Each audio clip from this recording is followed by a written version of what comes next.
Hello, everyone, and welcome back to another Fireside Chat. I am one of your all-time hosts, Alex O'Neill, joining with me, alongside me, as always, my partner in podcast, Brian Nabeshin Jackson. We got intimate. I guess now we are. I hate to break it to you on a podcast live for the first time, but we've hit that level.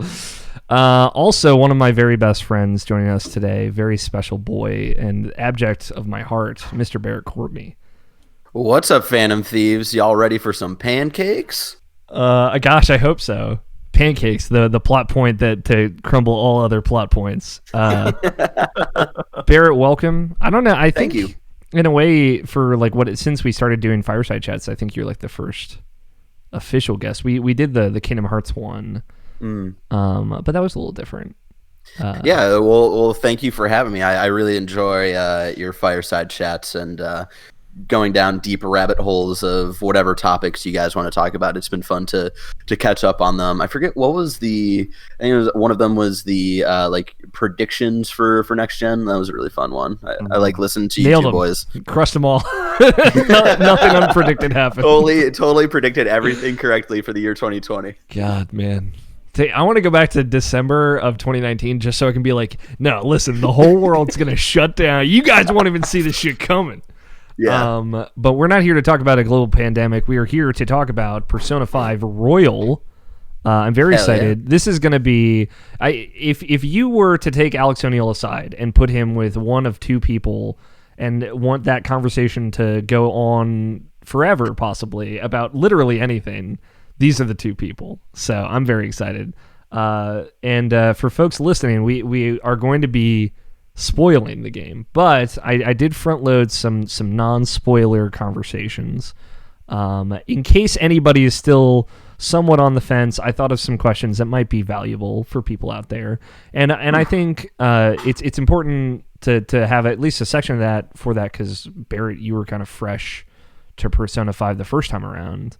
Yes, I was. I think your perspective is really valuable for someone who might be considering playing it that has never played it. Well, thank you. Yeah, and it's very interesting, this group, because it's like the person played 3 and 4 and 5. I came in at 3, Nabeshin came in at 4, and Barrett's now coming at 5. So it's we the have holy trilogy. Yeah, the holy trilogy right here. Trinity, there we go. That's the word. We got it. Trinity. Remember the jump kick in the first Matrix movie? That's how you always remember Trinity. I haven't watched Matrix in a very, very long time. It's worth a rewatch. It's very good. If you don't know, Fireside Chats is a podcast available to you. This one's going to be on YouTube, which I'm pretty excited about, but it's on Irrational Passions Presents, which is its own audio feed from irrationalpassions.com. It has a bunch of fun stuff on it, sometimes review discussions where we sit down and talk about a game and talk through what we would score it and whatnot, as opposed to writing a review about it. Sometimes reads of articles, the written posts on our website you can just hear in audio form, and sometimes it's Nabeshin and I talking about random stuff, and usually the stuff that we care the most about or want to spoil one-on-one, or in this case with a very good friend. So if you don't know, Barrett, you're from Kind of Funny. Everybody knows what that is. Some people know that. we'll cover it at the end. Let's get... I've like literally been... I'm shaking right now because I've been dying to have this conversation for 2 months almost. Yeah, I know. I finished this game on March 23rd, 2020. I appreciate you, both of you, waiting for me to actually get through this even and actually do this thing. Because I couldn't do it any other way. I don't know. I know. I figured you guys would like jump the gun for this. we were texting a lot, to be fair. And we were texting a lot, yeah. and it was one of those things where I was a little crazy for a little bit, but I was, I just didn't talk to anyone. That's how I deal with my stress, is I just don't talk to anyone. And yeah, I would text Alex updates and just like where I was at, and I feel like that filled him a little bit throughout. You both did, which I really appreciate. Yeah, and my playthrough took about a month. I beat it in like 30 days, but in 120 120 hours, maybe 130 hours. That sounds right. That sounds exactly the same. Yeah, and I could not binge through it as quickly as Alex did, but I wanted to so bad. Not a bad thing. Literally, how I played this game was unquestionably unhealthy. So. I think it's like a good conversation to even say like it's weird that feeling with that game because like it was a game that I didn't want to stop playing, but like at the same time I really wanted to get through it. And I guess it's because like I knew so much about like just the general like the moments. I know the moments that were going to happen. I guess I really wanted to get to like the newer stuff. So like I'm not really like come on, but I'm like come on, like yeah. I love this stuff, but like I want to see the new stuff as well. So like I was anxious. I really wanted to get through it. That's why I said like I'm 100 hours in. Like why is this game not over yet? Yeah, and that's funny because like I felt that the entire time too. Like I was trying my best to rush through the new stuff, swearing every other second, getting through Akumura's boss fight, and swearing that I might not even be able to get past Akumura's boss fight. And may not even be able to see the new content. But then when I got to the day where like the new semester starts, I was like, I don't think I'm ready. I rushed through this and like I was impatient. Like of course loving like any excuse to go back into the base story that we played from the base game. But I was like, man, I really want to see where it goes. But I think something that Royal does so well is that they build things up to where you get to the major new stuff. You're like, oh, I don't think I can emotionally handle it. Yeah, and like I don't know if I was prepared ever. Yeah, and it's one of those things. Like I had so many theories, and I would text a couple of them to Alex, and he'd be like, "Man, I just want you to get to the new stuff." And I'm like, "Same, I want to get there too." I dialed it back because Nabeshin got second round version of that to me, so I just didn't say anything to Nabeshin. I was like, I don't want to ruin anything by accident because I said one thing a little too early for Barrett, and I felt super shitty about it, even though you. And I don't even remember by the time I got there, I didn't even remember what you had said. So but I was like, I'm just gonna say nothing. And it wasn't. I had so much to say, but I just chose to say nothing. But yeah, it's interesting of how Royal kind of played with me personally, of wanting to get to the new story stuff and see like what had changed story wise, and then realizing, even without knowing what was about to happen, just realizing like, oh. Are we about to get into some real shit talk? Right now? Yeah, I mean, I don't want to talk too much about the new stuff because we'll have a section for it. But I will say, just talking about the experience of playing the game, this was like so different for me, and it was so different than the original game, and that's a big part of like I'm excited to have this conversation because like I was not on the Persona 5 level when I played it originally, but I feel like you both were. I think Nabeshin, it was your pseudo favorite game, kind of back and forth. Barrett, I think it's your favorite game. Yep. And now Persona 5 Royal is my favorite game. Yeah. And it is. We got him on board. And it's one of those things of like I went into it with I think the right expectation of like. Hoping that this is going to be better than Golden is wrong. I gotta just put that aside. This is going to be different, and hopefully I will enjoy it more. And it's not just like the quality of life and like the RPG stuff, like the actual mechanical stuff that I've always really appreciated in Persona, and they just gave you more of it. It is like filling things that I thought were missing before, or I didn't realize were missing before, that mean a lot to me in stories. And moreover, like when I was playing it, I decidedly was like, I'm not going to rush through this. I have it so early, and there was a little fear of like, I'm not going to be able to. The embargo was on the 17th of March, and I knew I wasn't going to finish it before then. People did, which is incredible. I can't imagine if. I got it a week before you did, Barrett, and yeah, I got it like 4 days before embargo, and it's just like, oh, okay, like we were joking of like, dude, we're not even going to get to like the second palace by the time embargo lists, and that was kind of the thing I felt bad about because like I tweeted out when embargo went up, I was like, hey, these are early impressions. I'm about 20 20 hours in, and like I don't think it's a lot. Like it's a fun excuse to go back into the world of Persona 5, but I'm just not really feeling the not just story stuff, because I feel like the right expectations of what the new story stuff was going to be and where it was going to be, but like mechanic stuff, it was interesting where I wasn't feeling it a lot. And then I think that was a combination of there's slow buildup to all of the kind of holes that they fill, and feeling the improvements. Like I feel like you really get into the kind of the quick motions of leveling up social stats, battle mechanics, and all that. Like somewhere in the middle of the second palace, a little after.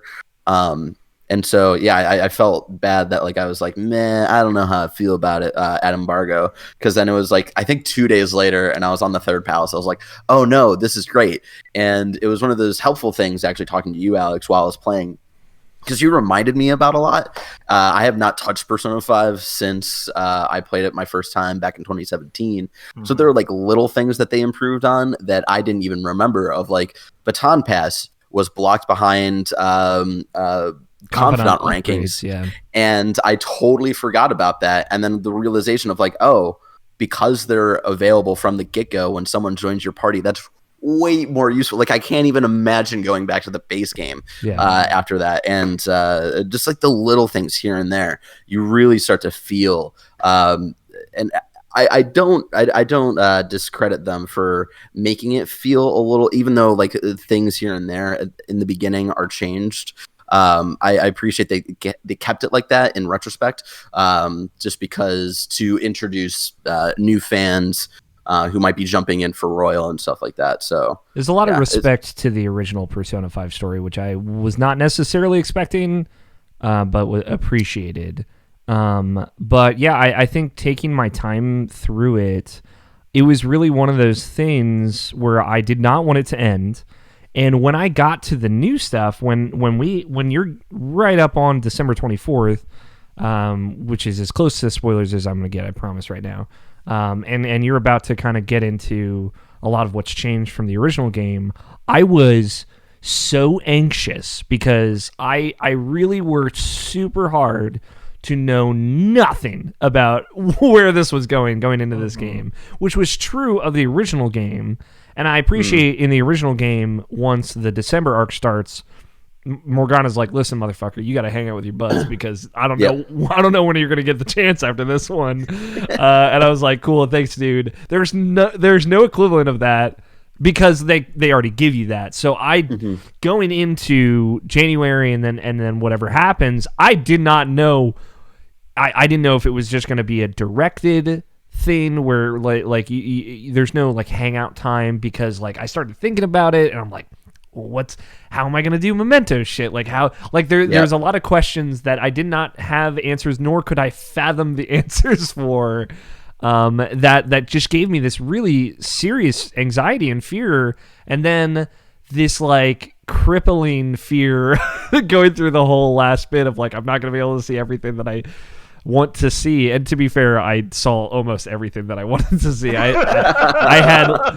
I had 2 points of social links that I didn't do in one playthrough, which is almost astounding. They make it easier in this game, but like it was Shinya's last social point, and I never saw in my first playthrough. I did not see Futaba's third Persona, which I was super bummed about. So for me, a lot of going back and doing that second playthrough was to like just experience that without that anxiety of kind of like knowing what I'm getting myself into for that last bit. And also like just this level of foreshadowing and re-noticing how things were rewritten and this kind of thread that they tie throughout the game that just when going through it back to back, I really appreciated. And there was just like a ton of stuff that I never saw, like the whole billiards technical upgrade. Like I didn't get any of that on my first playthrough whatsoever. I don't know if you ended up seeing that, Nabeshin. I did. I got it. That's good. And like getting everyone to highest Baton Pass ranking, reading all the books I wanted to do just for my own. There's no trophy tied to it this time. Doing a lot of those in-game achievements I ended up doing, fighting the secret bosses. The new secret boss in this fucking sucks. Also, it's super hard, and I could not beat her. But we'll talk about that in a little bit. I have a few questions that are going to kind of hopefully lead into some conversations. So the first two in the non-spoiler zone, without spoilers, if you can, I would say if you can't, we'll come back to it later. What was the thing that surprised you playing Persona 5 Royal the most? Like a non-spoiler thing that when you were just going through it, you're like, I really didn't expect this, and I really like it. I'm looking for probably something on the subtler side, maybe not like a big story point. Does anything stick out?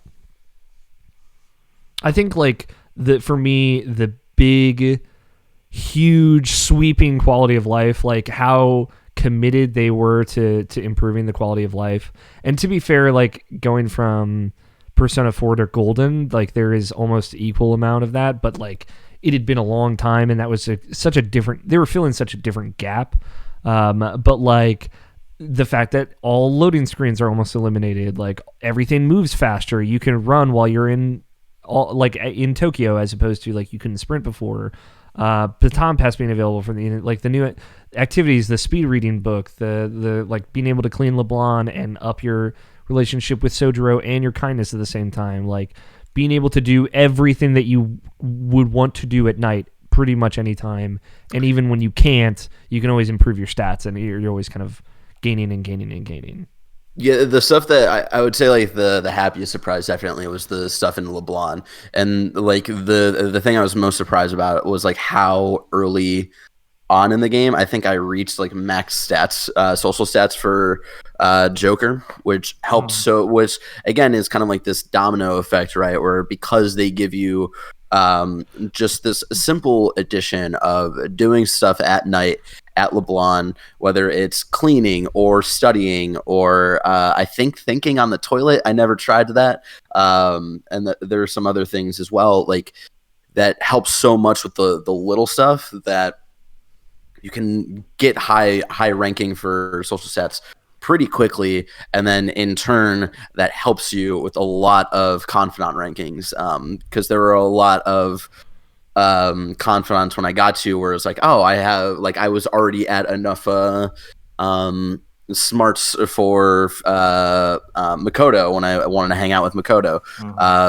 charm and intelligence for Akechi and stuff like that. Like it was nice to feel that and not feel the anxiety of like wanting to hang out with someone being like, well, you don't have like guts, you don't have enough guts yet. Like I ran into that only like once or twice, and that's just because like I was trying to focus on like other things. It's a whole balancing act, right?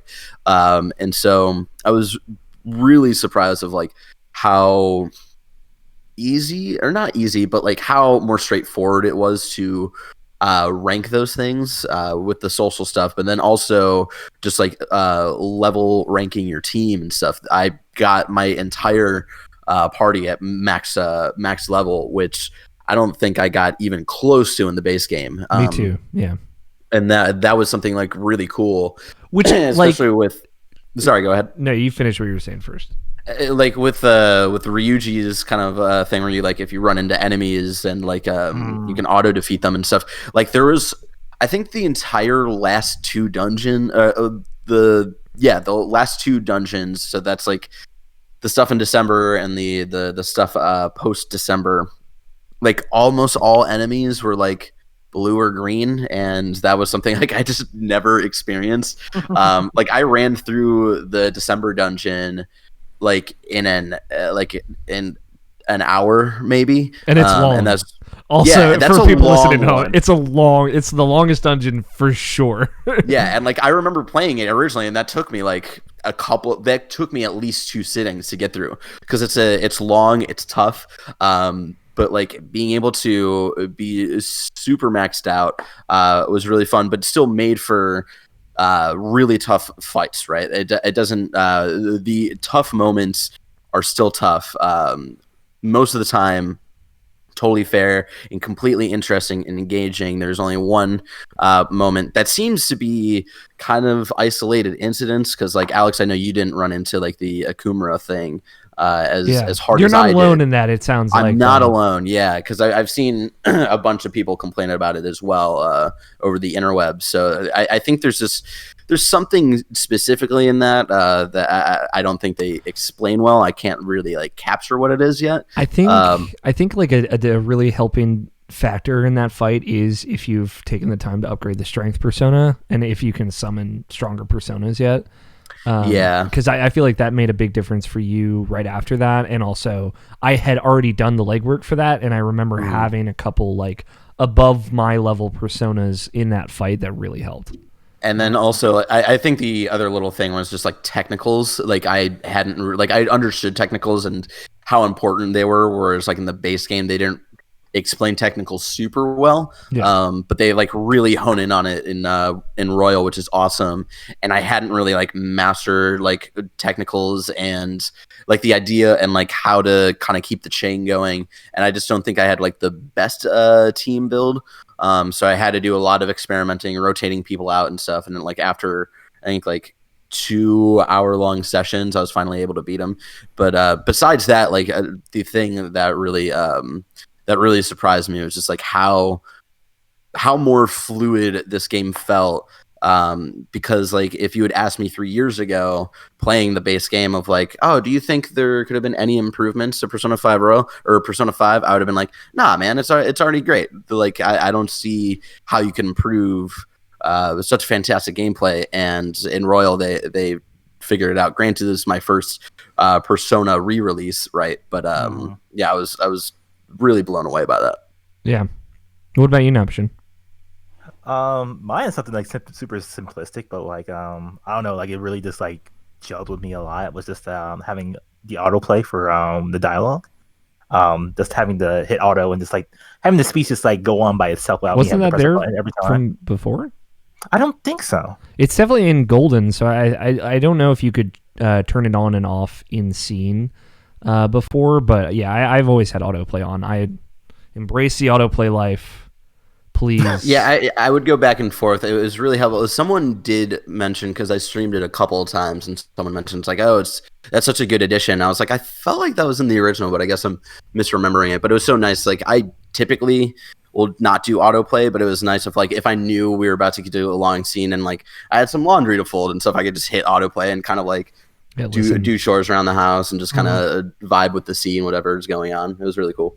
Yeah, like for me, like I don't know, like I just like was addicted to pressing the button in the older version or whatever, and I didn't know the autoplay as far as dialogue, but like it flowed a lot better for me, and like it made me like pay attention to what they were saying, and just like it was just like for some reason, like I just felt like that was like the addition that like gelled with me the most. One thing I'll say to what I was going to say earlier, Barrett, was I think it's apt to describe Persona, and I think it's cool to describe it in this way. If you're trying to get an idea of how long it is an RPG where you play from level 1 to level 90. Like, it is, you get the full spectrum, right? You are taking this character from like pleb to godhood, basically, and there are a few like actual RPGs that let you hit kind of max levels more naturally through the progression of the game, and yeah, like this one just. It has the content to fill that out. Like I hit level 99 very naturally, just by playing, and I think that's so cool. That's just like a rare treat. But it also does tell you like, oh yeah, this is a long fucking game. Like, yeah, this is a real long game. And it's one of those things. But...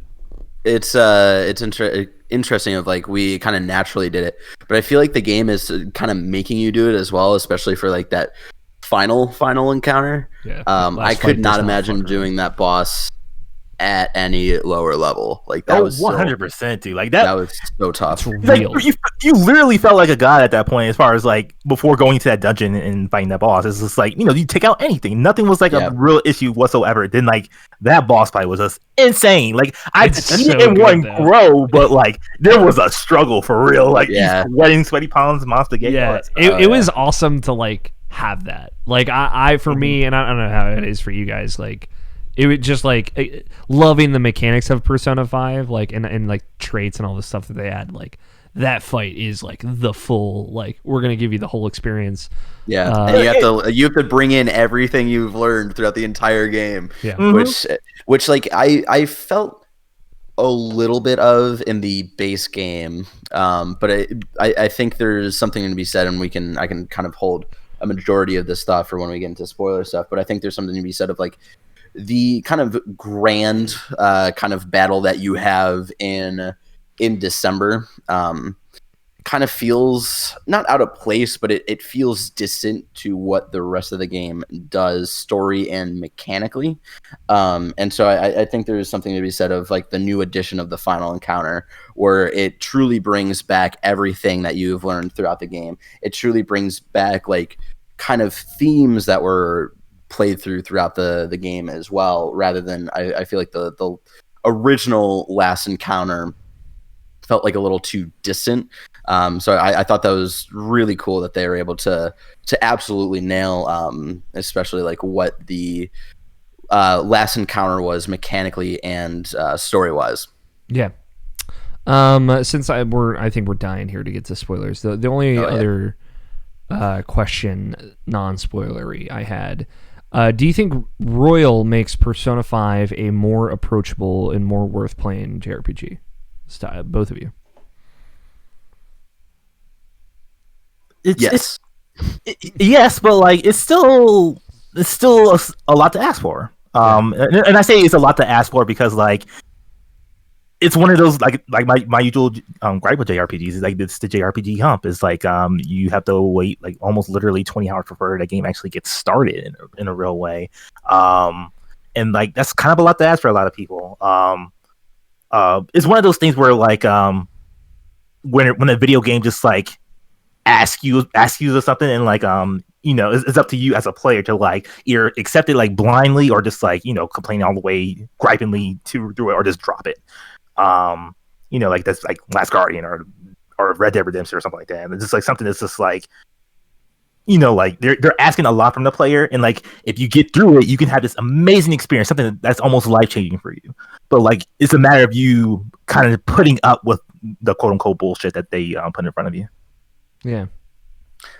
For me, just comparing it to the original game, like yes, I think Royal totally makes it more approachable, just with like the quality of life stuff. And for me, like I'm not a JRPG head. I'm not like Alex knows this, like the games that I grew up on. Like I grew up with Chrono Trigger and Final Fantasy X and 7 and stuff, but since then I had not, besides Pokemon, I had not gotten into a major JRPG like this until Persona 5. And so I think Persona 5 already was very approachable just because of the quote unquote bullshit, right? Like, which I totally agree with you of like that you have to kind of like run through the trenches for, I think is there, but the way that game opens, especially in its first 10 hours, where like when the game originally came out 3 years ago, I was like, man, I remember texting Alex. I was like, man, I was working at IGN at the time, and I got assigned to do capture for Persona 5. I was like, man, I gotta play this anime bullshit. And then like 10 hours into the game, I beat the first palace, and I texted him. I was like, I think I'm falling in love. I remember getting that text and just being like, I knew it, you fuck. I got you, you son of a bitch. And since then, like, man, like it's just, I think Persona 5 was already very impressive of how it opens up story and gameplay wise, and already was very, I think, open for new people. And I think Royal just improves on that. Like, yes, the opening hours are pretty much the same, but I think that's because they didn't want to toy too much with what I think they thought they already nailed. And I if they think that, like, I agree with them. I think they nailed what the opening hours were to get new people into it. And it's really the quality of life things that you really feel once you get into more of the kind of the grind, right? And hour 30, hour 40, where you're getting into those like kind of middle dungeons and you're like, all right, where's this going? I think they keep it at a really good pace with the quality of life stuff that makes it way more, I think, bearable for people who might be on the fence, might be questioning, maybe aren't into JRPGs, but have seen Persona 5 and thought it's cool. I think Royal it's the definitive way to play Persona 5. Like, again, like I said earlier, like there's some things that like I couldn't even imagine going back to from the base game. And that's just the mechanics. The story, I've said this before on podcasts, like the thing I was most worried about for Royal was the story. And because I had loved how the original game ended, it was very beautiful. I cried. And it was in those last 20 hours where I was realizing like, oh man, this is my favorite game of all time, which I had never would have imagined me saying. And it was just, I don't know how Royal did it, but it did. Yeah, that's a big feeling I have too. Like, I don't know how this game pulled it off. Somehow. So if you're questioning it, if you're still on the fence, I say give it. I think you owe it to yourself to at least give it a shot.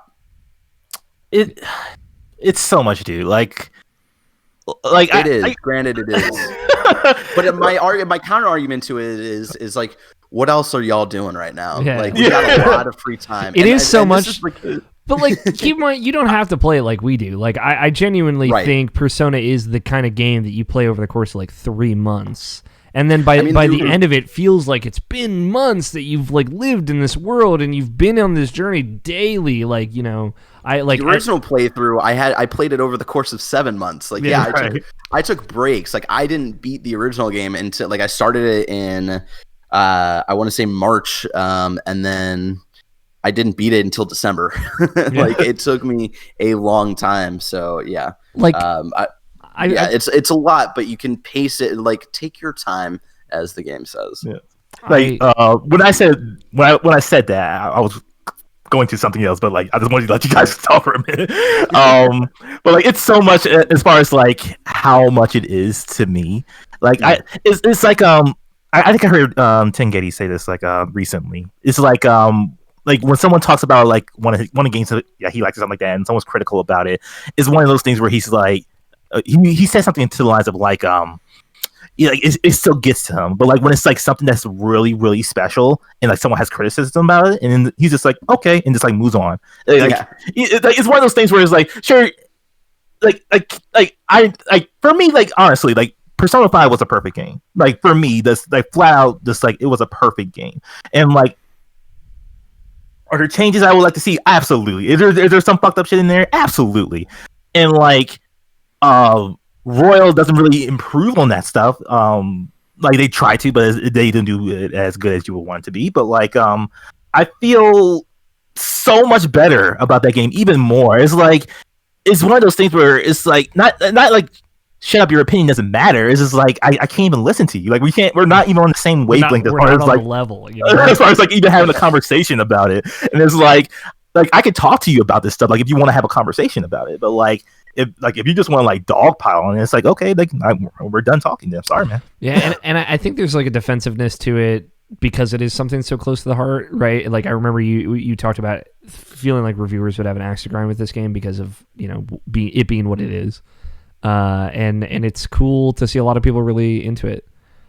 Dude, never in my wildest dreams I would think it's the best rated game of the fucking year. Are you kidding me? Yeah. Are you kidding me? Like I would feel like someone would be like a contrarian just to be a contrarian about it. Like, no way I'm gonna give this like a 10. But like, no, it got. You got so many 10s. Like, I haven't felt this good since like Bayonetta 2. I was like, oh, you understand now. You understand how good this thing is. Y'all get me. It. Yeah, like it's awesome to see a game like a remaster, kind of definitive edition of a 3-year-old game is better than all of the other games that have come. Probably out better than any next gen launch title that's going to get reviewed or anything. Yeah, it's crazy, and definitely better than Final Fantasy VII Remake. But that's a conversation for another day. That is a conversation for another day. Nabeshin hasn't played that one yet, so we'll be next time. Yeah. I've been playing it day by day. I like it a lot. Yep. Yeah, it's one of those things. Like it is troubling to play Final Fantasy VII Remake after this because, and we're not. It's not going to be about this, but it's just like for me, Persona 5 Royal is perfect, right? Like I've said for a long time that Persona 4 Golden is a perfect game for Alex O'Neill. If you were to make a game from the ground up that is perfect for me, that's it. And then they made another one, I guess, which is great. I'm like, great, sweet. But like Final Fantasy 7 is like, it has like little things wrong with it, like normal video game things wrong with it. Like, but it's just that it is not perfect, that it like playing these games back to back is like, it's unfair. It's like going from the shallow end to the deep end and you're like, like, I don't know what's happening. It is unfair, and it's just like, it speaks to how special this game is. Yeah. Everyone listening, if you're just joining because you wanted to hear Barrett talk about Persona, or check out what me and Nabeshin thought about Persona, you not played it, you're thinking about it, you're on the fence, it's time to leave. It's time for the true believers to turn your headphones up and come stick with around. Us. Stick around and listen for a while, because we got a couple hours left before I have to do another thing, so just buckle up. It's time for the spoiler zone. So spoilers are on. If you're worried, check the timestamps. Maybe there will be an outro that I'll put a timestamp next to. So I want to start. I have things to talk about. A lot of things. Okay. Plenty of things. And Akechi, Sumire, and Maruki. Like we're gonna deal with all of them. They're gonna get their own conversations. So let's try not to focus too much on those things. If they come up, that's fine. Sure. I want to like, is there anything, because I got a few things that it's just like, the three of us, we've played it, we love it, spoilers are on, anything that you just want to bounce off of each other real quick that you've just been dying to talk to somebody about. The intro and the ending music isn't as good. That's like my literally really. So, I don't like. They're not as good. They're not as catchy. The Wake Up Get Up and Out There is. Man, and like the original credits is so good too. I came around to both, man. I ended up liking them more. I don't know what it is, because I was with you. I don't know if you were on the podcast where I was like, the intro's not as good. Like there was something about after finishing it and like seeing it and just feeling it. Same with I will probably be the only person in the world that feels this way, but I ended up liking the new battle music, the surprise battle music, more than Last Surprise. Battle music definitely grew on me. I love both. They're both 10s, to be clear, but I was like, I did not like it at first and liked it by the end. And I think it makes the original one more special because it still comes in, but it only comes in for it comes in for like kind of big like fights and moments. Yeah. And so it makes it like you getting another kind of bass fight music, I think, made the original even better, if that makes sense. Totally. But not to like crap on the new one, because the new one I definitely grew on. I am still of the mind that I don't like not that I don't like it. It's not on the level of Wake Up, Get Up, Get Out There. The new intro. It's good for what it is, but it's like, it's one of those things of like, because there's a different intro. It's just like one of those things where, like, I'd rather watch that different intro. It's interesting of the outro music. I really, really dug the outro music this time around. It didn't really. It didn't stand out to me because I don't even like remember what it was in the base game, but like I think kind of the mood I was in while finishing it. Right, I was like deep sobbing for like the last entire hour of the game. Like the first time I played through, like there are little moments, right, where we thought like Ryuji died and like Morgana's dead. Like even though I knew Morgana was gonna come back, the like, Morgana fake out call out also Morgana fake out still gets me. So but just like Ryuji. You're just like Ryuji. But them calling it out the second time, like the callback jokes are terrible, is so fucking funny. It's so good. It's so good. And then like there's something about like the right when the final boss like ends, like that whole cutscene that plays out, like from there literally until credits rolled, I was crying. And like there's something about the music this time around that I think was really nice, and I felt like captured the mood, or was at least trying to capture the mood that a lot of people were feeling in that last hour or so. I really, really enjoyed the outro music. Yeah. Nabeshin, we're going to talk about White Day, dude. We got to talk about it. I want you to know. Which, it's just like out of context. You can't just say. I know. That. Yeah. I was thinking about doing this. I'm like, no. It's a Japanese culture thing. Everyone listening to this knows only the true believers are here. That literally the last new thing that you see in the game, pretty much, save for the ending. And it was like, as soon as I saw it, I was like, oh god, I have to wait weeks to talk to Nabeshin about that. Oh god, like I was freaking out, and like I wrote like 4 text messages to you, and I'll be like, I'll send these later. I deleted them because I forgot about them. But yeah, I just, how did you feel about it, man? I just want to know. Just tell me, dude. Like, it's incredible. It was almost too much, and like, cause like it's like like I was like, this is so fucking romantic, and I'm just eating this shit up like every second of this like presenting you with like the flowers with like the beautiful scenery and just like the I love yous. This is like yeah, like you talk about like you're looking up my life and then like all the things that get me off, quote unquote. Like, this is it. The most romantic, beautiful, sweet date. Yeah, it's I know. It's so it just like the setup of like Sojiro's like, you got a fucking plan, right? Like, all right, I got you. It was the Sojiro like having your back. I love our anime dad. He's the best. Sojiro's so good. He's the boy. He's the god.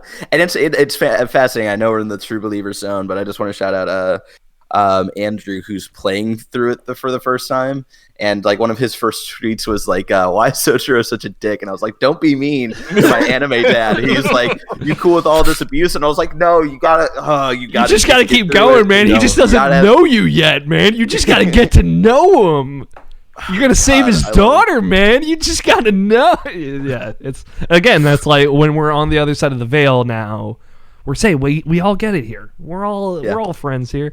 Yeah, It's just the White Day thing was great. Them adding like the extra scene on the 15th of February was cute as well, where you get the Giro Chacos, all that stuff. I just like that was a thing because once the time starts skipping, I was like, okay.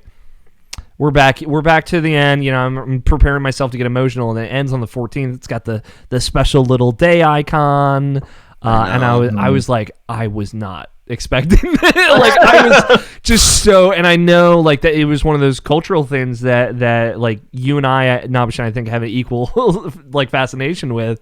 I was like, oh, this is so cool that we get to just do this, and yeah, it was better than I could have hoped, and it was just as like one last surprise to throw on top of everything.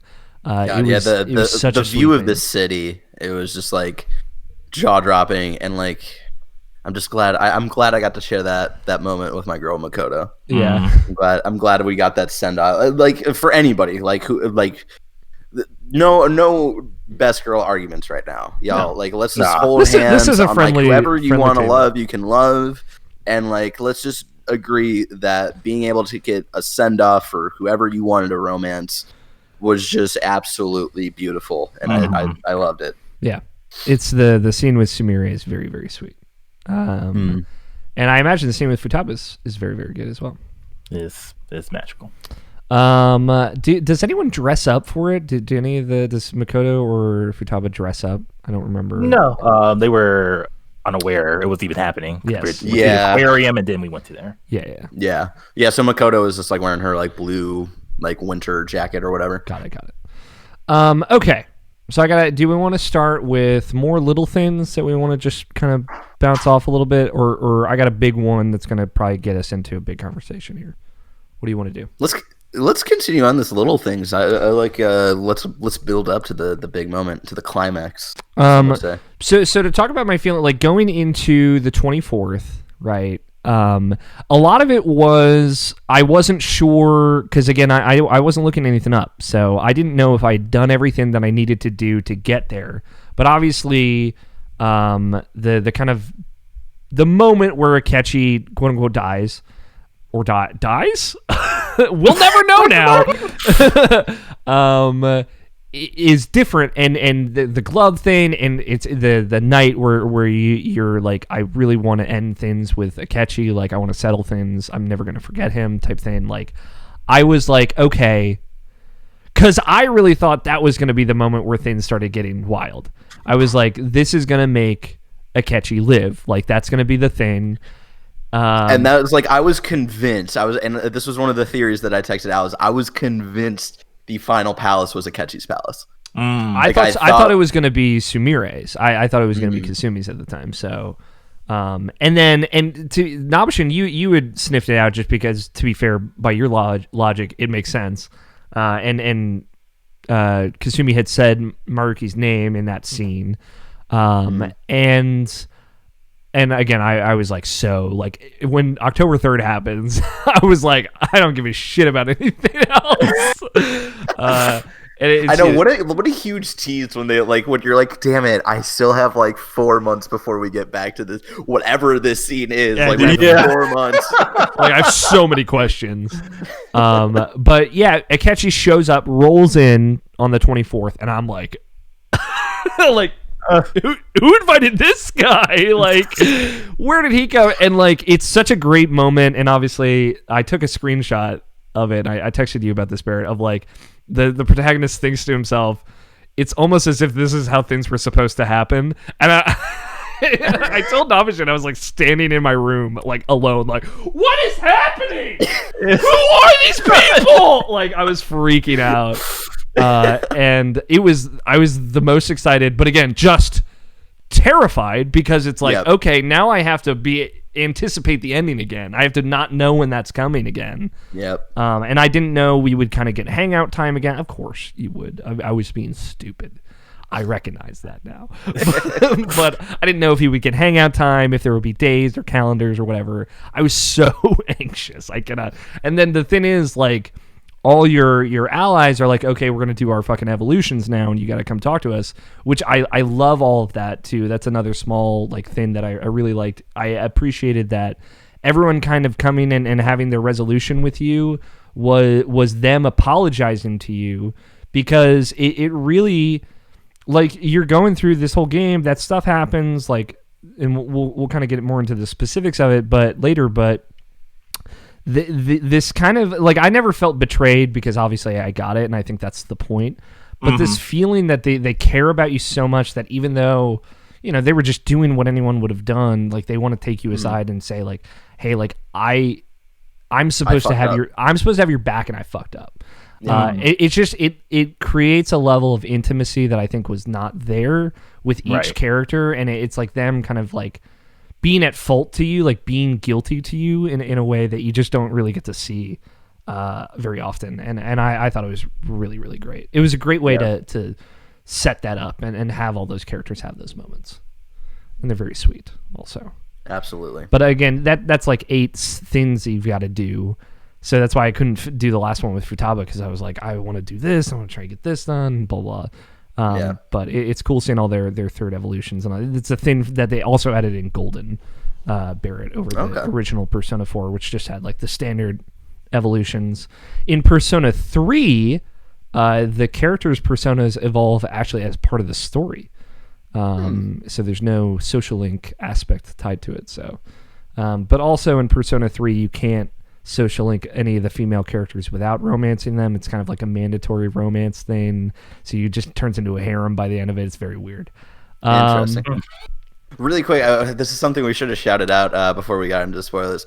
Dude, the show times. Can we talk about the show times? Oh my god, the show times. They're so good. I can't even believe when they're introduced, like, all right, cool, let's get some like more hype finishers, little moments, like if you're feeling stuck and like cornered in a battle, they come at like the perfect moment. Let's go, they're hype. The one that's totally a reference to some JoJo's Bizarre Adventure. No, there's a different one. It's like a video game. Fist of the North Star. Fist of the North Star, yes. Which I know Max Scoville really loves. So like, I just knew that because of him. I was like, hell yeah. It's a very good reference to Fist of the North Star also. And then like the build up to it, right? And like, I forget what was the last one I got before the one. There is the one which is Joker and Akechi. And like, that Batman fucking one. Dude, I was So over. good. It was like I record, like I had to record myself and send. He it to recorded his Alex. reaction for the first time and sent it to me, and I was freaking out. I was Like, so it was excited. like, because like I knew like they put up like, all right, we're doing a Showtime. I was like, oh God, I don't what? I love their and this is coming from someone like I did not like Akechi in the base game, and like even though he has like a kind of slight redemption moment at the end of his story in the base game, what they do with Akechi in this game totally had me turned around, and totally like for me again, like I forget who I told this to. I think it was Ian from OK Beast. This is how I convinced him to play the game, where it's like in the base game, Akechi is just kind of how I felt about Kylo Ren being the surface level Zuko from Avatar, and then Akechi in this game is just Kylo Ren done right, and that's because they dive deeper into the choices that he has and he can make, and the grudges that he has, and even though these decisions that he is making himself make in the last hours, and he knows what is at the end of the line for him, he doesn't care because he is stuck with his convictions, and you understand why he's sticking to those convictions. And it's just so great, and it finally, I feel like, mirrors the protagonist so well. And for them to have it shown off in the Showtime, right? It's literally Batman and Joker teaming up, which we have seen before, and they're like some moments hit, some moments don't with those kind of team ups, and like I just can't believe they pulled it off. Or like I am getting hyped over Akechi, and that like the Showtimes are just so cool. They're and so good. Did not expect it to explode into that level of hype. That is the last one, but I guess I missed one, which is There's one that's missable is the thing that bumps me out the most, and it's the best one. I think it's my favorite one, which I did not get it until the second playthrough. It was Violet and Joker's Showtime. How's it missable? Because I did miss it. I just don't know. So you have to, if you have gotten Samira to level 10 social link, you have to just assemble the team for a meeting between January 20th and January 31st. Gotcha. And they will sit down and have the idea. Yeah, it's incredible so close to if you've maxing her not out. seen it. It's super good, and it makes me want to cry every time I see it. Okay, let's and Nabeshin, what's your favorite Showtime actually? Before I forget. Yeah, it's definitely like pretty much anything involving Makoto. Honestly, Dude, the wrestling one with her and and Haru is so good. So good. And there's like different dialogue that plays in them sometimes. I don't know if you guys watch them multiple times. I would skip them most of the time, but every time I would be like, I'm feeling frisky. Let's watch it. And like you'll hear different things. They'll say different stuff. And like the different navigators will react to them. That was the best part for me of like Futaba saying, did Morgana just confess his feelings to An? It's so funny. Even though I heard it multiple times, I was like, this is so funny. This is so good. They're all great. And I like that almost everyone, except for Akechi and Samira, get 2 of them. So it's really, really cool. So let's veer into a big one. I have a big question. It's a lot of parts to talk about here. Unless you guys have anything else you want to throw out here. No? Okay. I'm taking the reins. It's mine now. So for me, and this is a lot of me just, I want to say my piece here, and then I'll throw it to you guys, and we'll see what you guys have to say. I think Royal adds a lot of stuff that is missing, or I didn't realize was missing for Persona 5. For me, a lot of that is Kasumi Sumire's story, and kind of like this feeling of loss, but also like what she is going through, and like her perspective. Like when you finally talk to her about the Phantom Thieves with Akechi before she knows everything, she's like, I feel like society would rely too much on them. I feel like weirdly like Nostradamus, like kind of predictive of like where we're at now of like dependency on certain people in society. Like really hit home. I thought that was a really great perspective, and one of the many things that I like about Samira. But Maruki as like the final antagonist, I think it reiterates what I believe to be the true kind of point and an underlying point of Persona 5 better than the original ending did. Because in the original Persona 5, you fight Yaldabaoth, God, a version of God, an iteration of God, which is, to be fair, how like most Persona games end. Spoilers, Barrett, for you who have not played them. It's usually some anime bullshit. And like, to be fair, like I think Persona goes so far to contextualize it and be like, no, this is why this is relevant, and this is why like I wouldn't necessarily consider this bullshit. But Maruki shifts it into a way more interesting prose because he's trying to do what you're doing, man. He's a Phantom Thief reforming society.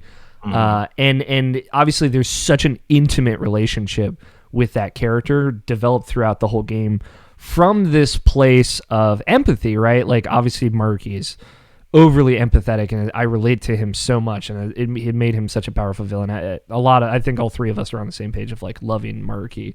I don't know if like he's not my favorite character of the whole game. And I know Barrett, that's kind of where you're at with him. But I really, really like him. But I think the protagonists or the Phantom Thieves against Maruki recenters like the point of the game is that they're not fighting to reform society. They're fighting to give people the chance to choose.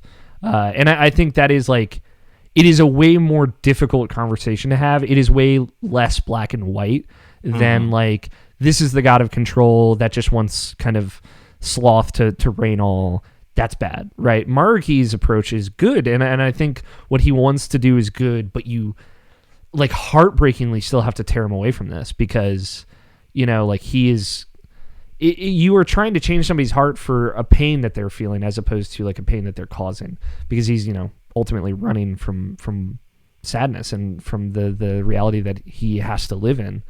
And he's taking that choice away from everyone with those actions. I love all of this so much. And I think, again, like having to fight a person who is of an equal will and equally good is extremely important to making the point of Persona 5 like timeless, like way more of a, like, because, you know, a lot of this is struggling with social media and information and the information wars and a lot of this. But this is like, you know, morals against morals. It is heart against heart. And I think it is just super powerful, super intimate. I was maybe, the first time around, I was less into, like, we went full Metal Gear Solid 4 on it just because Death Stranding had also just done that. And like that, like, slow punching fight at the very, very end was a little much for me. But second time around, I was, like, all in. So, yeah, I was, like, crying through that as well. And just, like, the grabbing him at the end and saying, like, we're going to face this together. I really love. Did you guys have any other takeaways? Did you have the same takeaway? How did you kind of feel about the change in the finale overall? Barry, you had kind of alluded to what you were saying earlier. I don't know if you had anything to say. Yeah, what I was saying earlier, and I've said it a couple of times before on other shows, just like I completely agree with you. Like the original end of this game, it goes into some anime bullshit, but again, does it in such a way that like even someone like me who is like less into that kind of storytelling, like they give it enough kind of context to how it's relating to what the Phantom Thieves are going through that it's very grand, it's very hype, and it's the moment of saving the world kind of thing. And it's great, but it now to me pales in comparison to what Royal does. Like you said it way better, Alex, but just I did write it down ahead of time just so you guys. Okay. I was reading from something I had written just so you guys know. But again, it's like a Persona 5. Royal makes the ending personal again. Like we're like the Persona 5's ending is still great and it is still very personal on the relationship side, but like when it comes to the themes of the game and like what it's all really about of the Phantom Thieves going through, like Maruki coming in and trying to do exactly what they do on a grand scale brings brings the story back in a way that like I didn't think that like could have been improved on, and they somehow did. And that's why like it was one of those things. I think I figured it out because like everything changes after New Year's, and like everybody wakes up and like things are perfect. Morgana's a person, all of this stuff, and I think I'd figured it out. And I immediately texted Alex. I was like, "Oh no! Please don't tell me this is Maruki. Please don't tell me Maruki." Yeah, he was like so upset. It was great. I was loving it, dude. because it was one of those things. Like I had known like what confidants I needed to get through to unlock the new stuff. And I'm glad that I found that out, because I don't think I would have naturally done everybody like I should have. But so like I knew it was going to have to heavily involve these characters. And so I was like, God damn it. The last villain is Maruki, isn't it? And it sucks because they make you understand where he's coming from even before you get to his palace, right? Like they totally make you understand like who he is as a person, the slight hints of what he's dealt with in the past. And then just going through his palace, it was just, and learning what he had to do, like having it literally shoved in your face, and you're watching these scenes of him going through like his partner and like erasing her memories and like erasing her pain, right? And like realizing that he was a part of that pain, so she no longer knows him. It was just one of those like, God, that is awful. That is awful that he had to go through that. But also, like, imagine like sitting there in that room, like not knowing what happened, like just wishing so hard to help her, and then like realizing that you had some part in it, but not really understanding that for months and months and months. Like the until I think he meets like Sumire and helps her become Kasumi. Like I don't necessarily know if he has a full grip on his power. But also it like speaks to this idea that like destiny chose Maruki too. Like to some extent he was given this power for a reason, just like you were, right? And it makes him just as right as you are in the end, right? Like we understand his pain. He's got a gift in a rare way, and like there's a lot of like how Maruki gets his powers and implication of that I think might be something that they take and run with for Persona 6, and I have some theories. Maybe we'll talk about it toward the end here. But like an older character kind of naturally discovering their persona is like pretty much unheard of since at least Persona 3, but that was like a different kind of thing. Like the reason that like personas I think choose like these teenagers, like the idea is like they are like the potential in them is the potential of the wild card, right? So it's really, really interesting just to see him come into his power alone, just naturally, and like that desire that you know maybe his desire manifested into his persona, and like that distorted into what he became. You know, it's a lot of he's just such a well done character because you really do, like you said, understand where he's coming from. You know why he made the choices he did. Yeah. It's just super interesting because like I was telling you this, Alex, like when like Maruki was like saying his like beginning stuff about like the reasons why he's doing this, and like how generally how he wants to change the world in his own way, and it's like everything I know he was like trying to do it in the right way, but like everything he was saying to me this felt so wrong, and like the second time around it really did for me. Yeah, it just felt so wrong. And I know like it was all in good intention, but like it just didn't feel right. And like I couldn't put into words how I really wanted to like really think about it. And I wish I wrote it down because like it was Ryuji when hanging out with Ryuji and like him apologizing for you to you because he felt like he betrayed you. He said something in particular that like he put in like in the perfect words exactly how I felt. That like they could just put it like, yeah, totally, like he's completely wrong. Not in the like he's wrong because of the way he feels, but like wrong as far as like just changing people's ways. And it's like it was something along the lines about like and maybe even I even said like everyone had like pretty much a good like there's a lot of good takeaways from the characters. Yeah, exactly. Yeah. It's more of like I went through hell, and like this hell made me who I am, and so like I kind of need that, and I needed that, even though like I would never want to go through it again. I wouldn't want anybody to go through this. Period. So like this is kind of the reason why I need to have this suffering in me to like be a better person type of thing.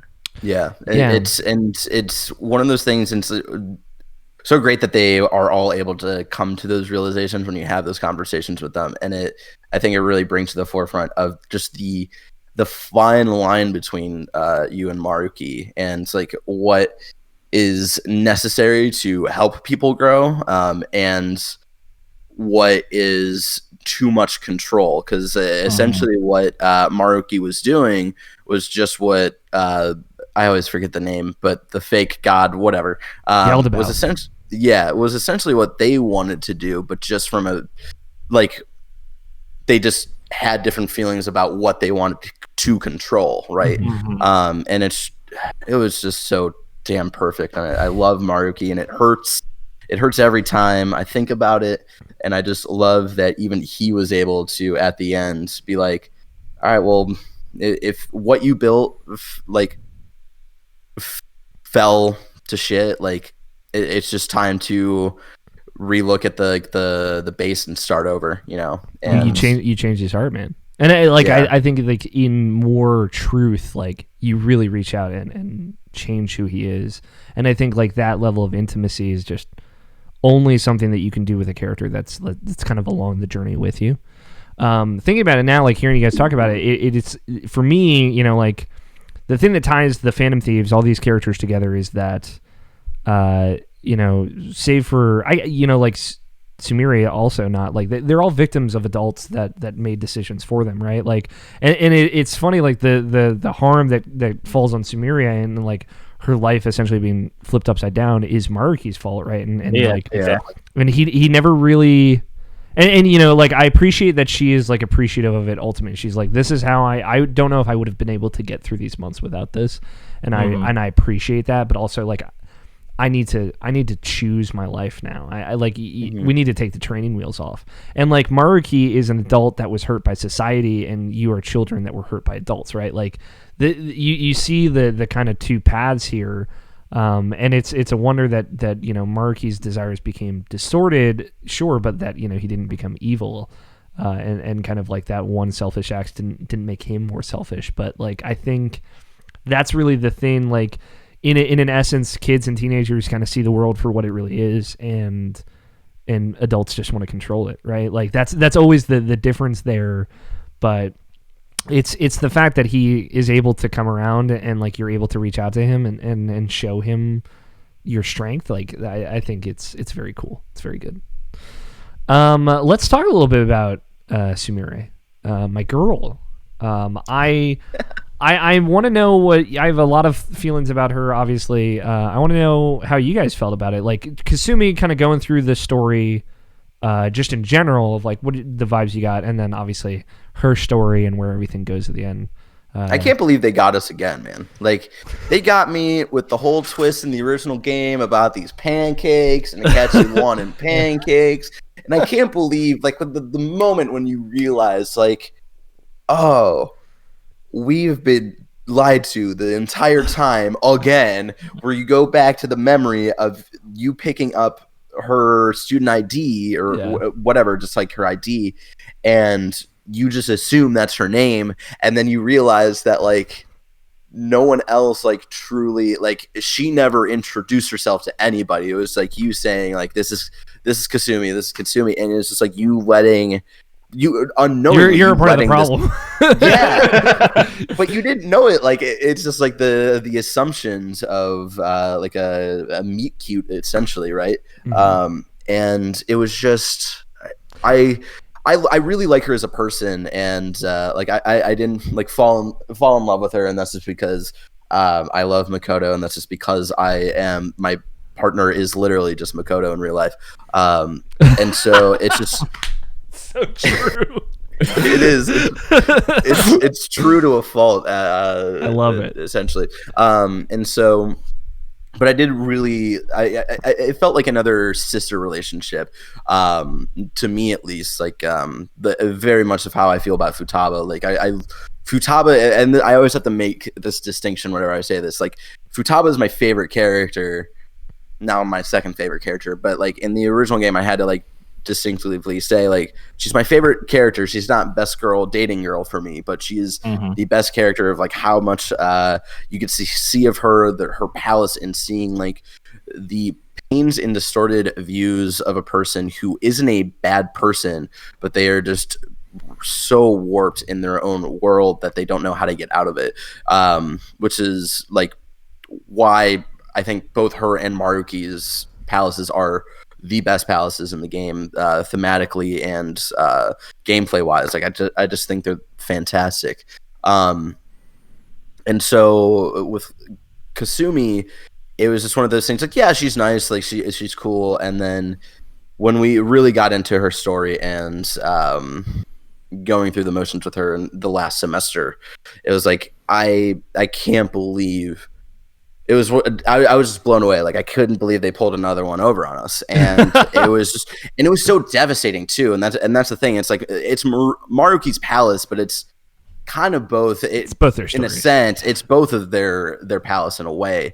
And it was just so hard to see like what she had gone through and what she kind of had to accept in her new reality and kind of to run away from the problem. And of course, like losing a close one like that and feeling like it's your fault. Like I think that's something a lot of people can identify with. And that was just like that moment and realizing like what she had been carrying before her whole transformation was just, it was a lot. And I definitely fell in love with her as a character at the end of it. And yeah, I really love her. It's one of those things, I know I've said it a bunch, but it's just hard to imagine this game without her. This game without all of these additions. Like this, for the millionth time, this is the definitive version of this game. It's insane. Yeah, it's cool too because like Marie was incorporated really well into Golden, and like I take that for granted. I think a lot when I think about that game, because you know I don't have as many Persona 5 or Persona 4 playthroughs under my belt as I do original Persona 5 ones. Not even a finished one, but it, you know, they're getting better and better at doing stuff like this with each game and each iteration of each game that they're making. So, yeah, I obviously agree. What about you, Nabeshin? How did you feel throughout the game and then with her story at the end?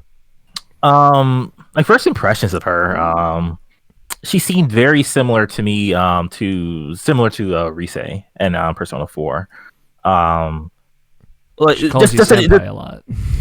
I mean, not just because of that, but more like more of the way of like her quote unquote perfection is just like a hindrance in a lot of way, and like that kind of like gets to her, and like you know, like it's like I still really liked her as a character. It was like oh okay, like, this is something I've seen before.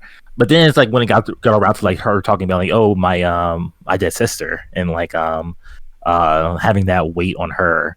Like before he were revealing about her being Sumire and everything. So like having that weight and like seeing like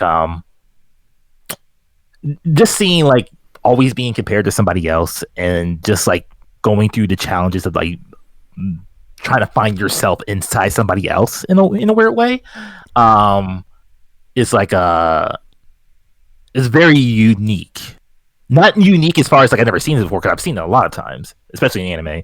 But like more of like it's unique as far as like seeing it how it's integrated into like a video game, I guess you would say. Mm-hmm. As far as like especially the more intimate moment times you have with her and like see how she got to this point, why she got to this point, and like helping her get through it like one step at a time, and like seeing that growth in her is like just like one of the best things about the game, obviously, is just like her overcoming that, which is like, yeah, it's something that's like next to Futaba is like one of like the biggest growths in a game I've seen in a while. Yeah, and like there's a lot of like her, you know, wearing two faces that is very similar to Rise as well. Like Rise's like on stage persona she felt was not who she was in a lot of ways when she is. You know, when Kasumi is Kasumi, she is not Kasumi, right? Like, and kind of having to live in that shadow. Yeah, like I don't want to be the guy that makes it always about this, so I will try and refrain from doing it again too much in the future. But this was the first big thing that I played and experienced after Justin passed away, and having that character of like someone dealing with such a kind of unexpected loss was like, I felt so much kinship with Samira, and then like obviously when everything goes to the wall and she doesn't really know what to do with herself, I really felt that, and her talking about if this hadn't happened, I would have just been sitting there like not really knowing what to do with my life and probably crying still. And it's like, boy, I get it. And moreover, and that final showtime you get with her and all that, the idea of like, I'm going to live for both of us and I'm going to do it twice as hard and I'm going to do it twice as great. It really, really resonated with me. So like spending time with her, there was a lot of commiserating I felt on my end. And I really liked her perspective on things. I liked that she was she reminded me a lot of myself only in that, or mostly in that, she's very go with the flow. She's super apologetic, always wrong, always in the wrong, always sorry. And I get it. But like when you challenged her with specific things, she would always like, there were topics that she had like this kind of more fire about. And I like that. It was specific things like the Phantom Thieves. Yeah, her not joining just right away. This is like, wow, okay. Yeah, she like has these very specific convictions to her, and they don't come up often, but when they do, you're like, okay, yeah, like I get this for you. I get it. Yeah. And I really see where you're coming from. And it made her feel so distinct. So when she does join and she is Violet and she's a part of the team, it is like a really different thing, and it makes that character feel fresh in a really big way. And it's like, I'm glad that she got her own kind of dungeon, even though, you kind of get a catchy with that too. And you get time with them. And I love the rare dynamics you get to see with her and the other characters, the other party members. They're super fun. It sucks that she doesn't get to be in the end as much, but like, I think a lot of that is because of, where that story has to go. Yeah. But I like Samira was super resonant with me because of the subject, because of how she dealt with it too, was like, I really get it, like why not just fucking, especially like right now, and it's important to talk about like playing this game in a quarantine also. I think it is relevant, but like right now, man, wouldn't it just be easy to be literally anyone else, and you just don't have to carry that pain anymore. It's like I do understand. Yeah, but yeah, it speaks for her character too, that like she's the only one who actually confesses to you, as far as like yes. I like someone else. Yeah, because like it's always like kind of an accident. Oh, I'm feeling this way. Why do I feel this way? I like you. Oh, okay, I like you too. Let me put my arms around you, and then it's all good from here. But she's actually like, hey, I love you, and like for her to just be like, and for you to turn, like for me, honestly, it was hard to turn her. Yeah, it was hard to turn her down. Like I felt, but it was one of those things, and it felt it hurt even more when she was like, all right, like that's okay. Like I still like treasure her. It was like, God, you're such a good person. I know. She's such a good person. Saying no. So if you say yes to her, it's one of my fucking favorite scenes in this whole game. She's like, okay, and then she like there's an awkward pause, a little back and forth. She's like, do you mind like looking at me when you say that? And then you like lean forward, and she's like, okay, I think that's enough. And then you like lean forward more, like right in her face. She's like, oh God. And she gets so embarrassed. It's so funny. And you just end up making a joke about it. And then she like leans right up against you, and it's super cool. It's super cute. The shitty thing about romancing Samira is that you get 2 romance scenes. And there's no Christmas scene. There's just sure. The February 14th and March 14th. So they're very good though. Highly recommended. I think for me, if you were to tell me like the thing that this game added that the original was missing, it's Samira. Like I think she just has this kind of, she's just very kind. Like there is a kind factor missing from the team of Phantom Thieves, and it's appropriate, and I like, and Haru is that to some extent, but she's a little klutzy and a little bit more like kind of like just going with the flow type deal. And like the way I feel like they went through her story, they didn't let her have that, they didn't let her like really own that character. So yeah, I think I always forget her real name, but Kasumi, Samira, thank you. Samira definitely filled that gap there.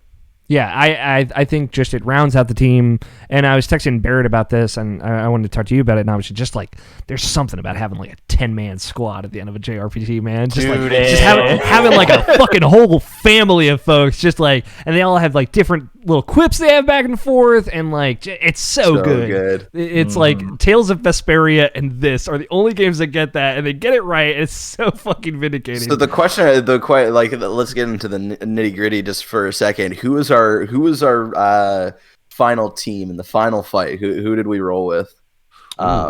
Just because I kind of go with I was trying to do a balance of like what would just be a good balanced team, and then like who are my boys, and so like it was funny. Like I ended up the final team was Makoto, who was my love interest, Ryuji, who's my best friend, and then Akechi, who is like kind of also a best friend, but also like your rival. Dude. Yeah, and so like it was for me. It was a very fitting final team to have. I definitely assume like Samira would have fit, especially with the story that had just happened. But like spending 130 hours with most of these characters, it felt right to end with that team, especially with having Akechi on board, was just like one of those cool little things, and I loved it, just because he's your Gary Oak, and but just way of a worse person somehow, and just to see you two like fighting alongside each other is just like, it's really cool, and I appreciate it. Yeah, it's very, very good. I rolled with Sumire, Morgana, and An was my kind of go-to squad. Morgana for the heals, An because her persona trait will randomly lower the SP cost of magic attacks sometimes. And also she is a devastatingly powerful caster. There's also a lot of systems you can abuse in this game to make An essentially unstoppable. Fun fact. If you take her to the jazz club as often as you can and max all of her stats, she becomes an unstoppable killing machine. It's amazing. All right, I appreciate it. It was interesting of like Makoto ended up being like, she was obviously the nuclear bomb on the team, but she was also a fantastic healer, which is something that I feel like, which especially going to the jazz club with her, like that really helped out. So like, yeah, Makoto was like a good 1-2 punch of being on the front lines and like doing a bunch of damage, but also being the healer when we needed it. And yeah, she had some really great powers to have, and it was the best. The Sumiri's, if you max her persona, Nabeshin, did you max out Sumire? I maxed out everybody. Okay, did you get Sumiri's third persona as well? Yeah, I did. Okay, good. The ability she gets when she gets her third persona is a attack that does severe damage to an enemy twice. Severe physical damage. It's a double severe hit, and it's fucking incredible. Because she has the group charge, or she doesn't have the group charge, but she has she can charge and then do that, and it is massive damage. What was your squad, Nabeshin? It's hard to like for me to like actually have a squad, because like I'm switching all the time just for like reference. It's crazy how much I switch in that game. Like I switched even more than I did in the original, because like the original usually was because like SP calls, but like now it's just like I just want to switch it up every once in a while. It's just like so like it's like, oh, I wonder how it is like having like Akechi and Ryuji and Morgana on the same team. Like whatever, let's just see how it is. And like, oh, it's fun. But I think at the very, very end, because like I was switching it with Maruki. I was tagging people in and out of that fight. Man, those Togo abilities, man, are so clutch. Yeah, but I think I ended up with I think it was Makoto, Ryuji, and An, because Ryuji with his physical, An with her magic, and Makoto for the healing. Yeah. Good squad.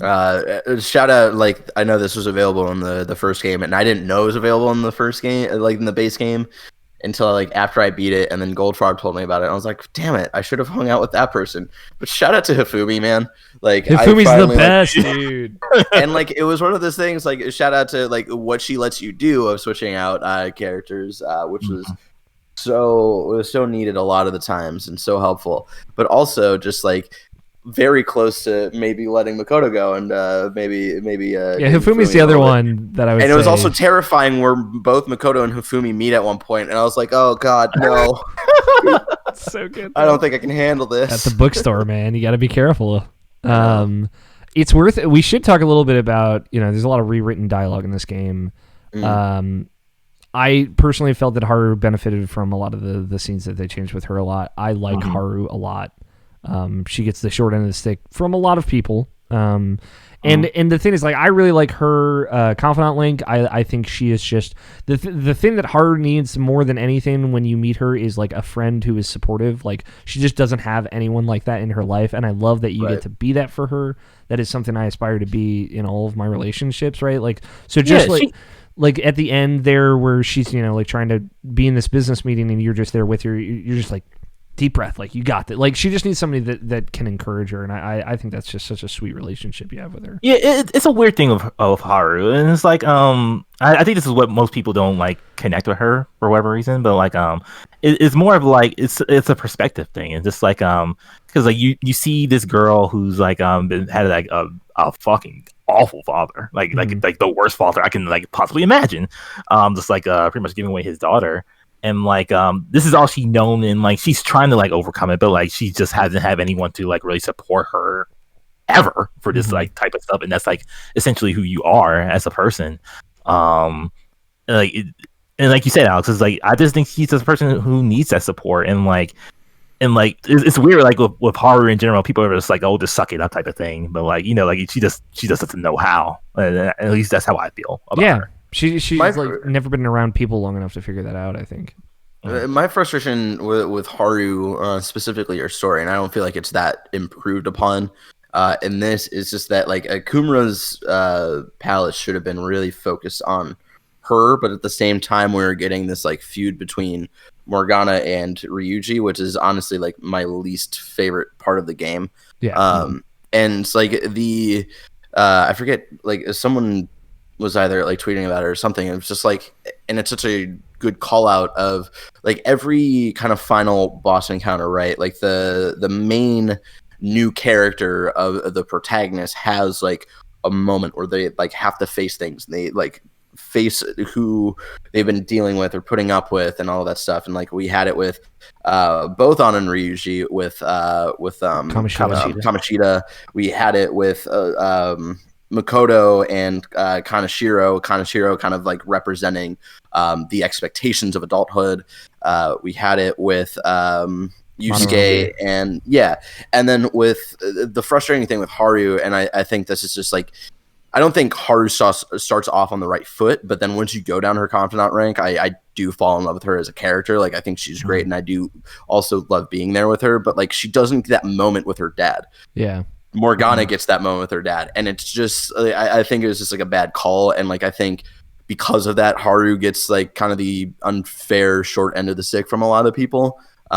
So for people who did not like vibe from Haru, just from like the main story standpoint, like you gotta hang out with her a bit to like really, I think, appreciate her. Yeah, because she is a great character. She's got like a story worth seeing, I think. And the other character that I think benefited the most from some of the rewrites and additional scenes is Ryuji. And there's a specific phone call conversation. Love, also, very small thing. The little bubbles that pop up when you're on the phone with somebody, where you get to see their face now. And it's cool. See a lot of different facial expressions in those. There's a phone call conversation after Ryuji freaks out when you figure out that Shida's played all of you. And it's when he like punches the couch and he freaks out, and it's like an upsetting scene just for a lot of reasons. But he calls you and apologizes for that. And he says in that scene, or it might be this scene or a later one, he's like, I remember telling you that heroes who live in the shadows are lame. And I was wrong. and he says that, and it's something that he says something to the like of that in the original game, but it's definitely very different. For point of reference, when he says, I made a note to remember it when I replayed it in the convenience store during the summer festival, the fireworks festival, when you get rained out. That's when you're all cooped up in a convenience store, and he's bummed out. He's like, "How can we have to be thieves, heroes that live in the shadows? That's lame. I want to live in the limelight." So he's referencing that moment. Months later, he's like, "I was wrong. The people who live in the shadows are the real heroes," and I think it's actually pretty cool. Yes, I think just like those little things that he gets, those additional moments where you get on the kind of phone with him. The apology scene, like, obviously, that Nabeshin was referencing. There's a lot of really great moments where they try and flesh out what was there. Any other like rewrites that stood out to you, Barrett, or anything like that? You came around to a character that maybe you didn't like as much before. I mean, it was really just a catchy. And we can talk about that when we really want to talk about it. We can talk about Akechi now. That was my next bullet point, if you'd like to. Like I think I said I feel like mostly what I wanted to say about Akechi earlier. Just like I feel like his story is just it's to me on the level of Zuko. I don't think I still don't love him as much as I love Zuko from Avatar: The Last Airbender, but it's finally at that like kind of quality of how to grow a character who you think you're falling in love with and you think is a good person, and then seeing just truly how messed up that they are and the side that they're fighting for, and then the turn of them realizing that like there is a better side to fight for, even though he never like he's still a little messed up when you team up with him in January, and he's just like going all out in the best way. I know. And so, like at the time, it's Kasumi, and she's like, "Is this how he normally is? Is this how he usually is?" It's like, yeah, this is pretty much on a daily for him. Yeah, every day Akechi. I think regular Akechi was one of the comments. Super funny. Yeah, and it's just like, yeah, it's just impressive of like how much they were able to make me fall in love with him, and just like the realization from the team after everything goes back to normal, and they're like, he knew he was gonna have to die, and he still went through with it. Like, it's just like one of those moments where you really appreciate how much he will stick to his convictions of all he wants is letting people choose their destiny. He is so much like the Phantom Thieves in that respect of like what they're fighting for, right? And I absolutely love that. And I love that, like, even early on, he was like, I'd rather be dead and have people live freely than live in whatever this messed up reality is, because this is not how life should be. It brought it back to me just realizing just like what different people go through, and even though if you don't agree with how they do some things or some of their past actions, like there's still a moment where you can appreciate what people are fighting for. And I just absolutely love Akechi now for that. He is a fantastic character and a fantastic antagonist turned protagonist, back and forth kind of thing. It's absolutely great. And just I can't believe Persona 5 Royal did this to me again with the after credit scene where I'm bawling and I'm feeling my emotions.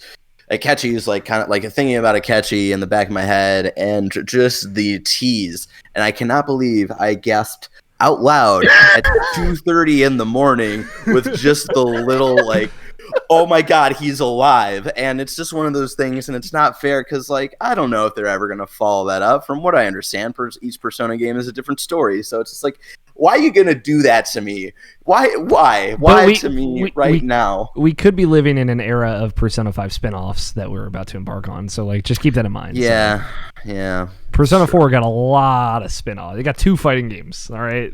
So we might have a lot of Persona. We still have Scramble. Yeah. Scramble, which we still have no confirmed kind of release for the West, so that's fun. Yeah.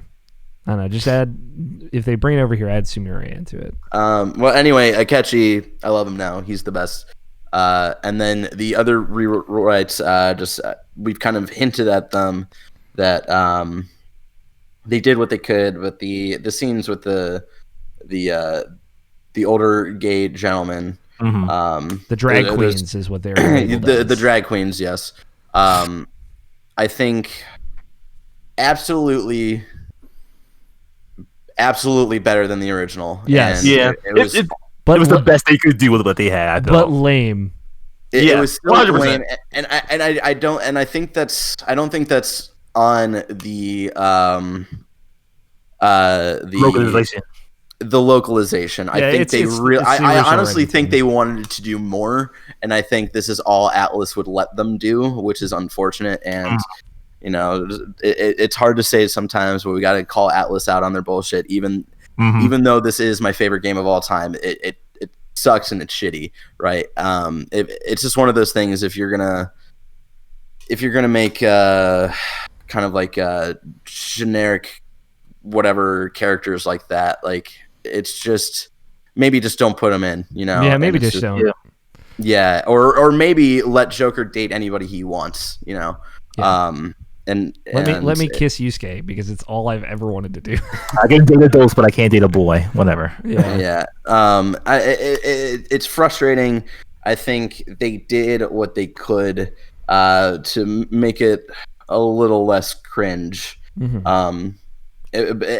But it's still just frustrating because like it adds absolutely nothing to the story. It's still at the end of the day making those lifestyles the butt end of a joke, not as severely as the original game did, but it's still just like it's disappointing, and it's disappointing that it's in my favorite game of all time.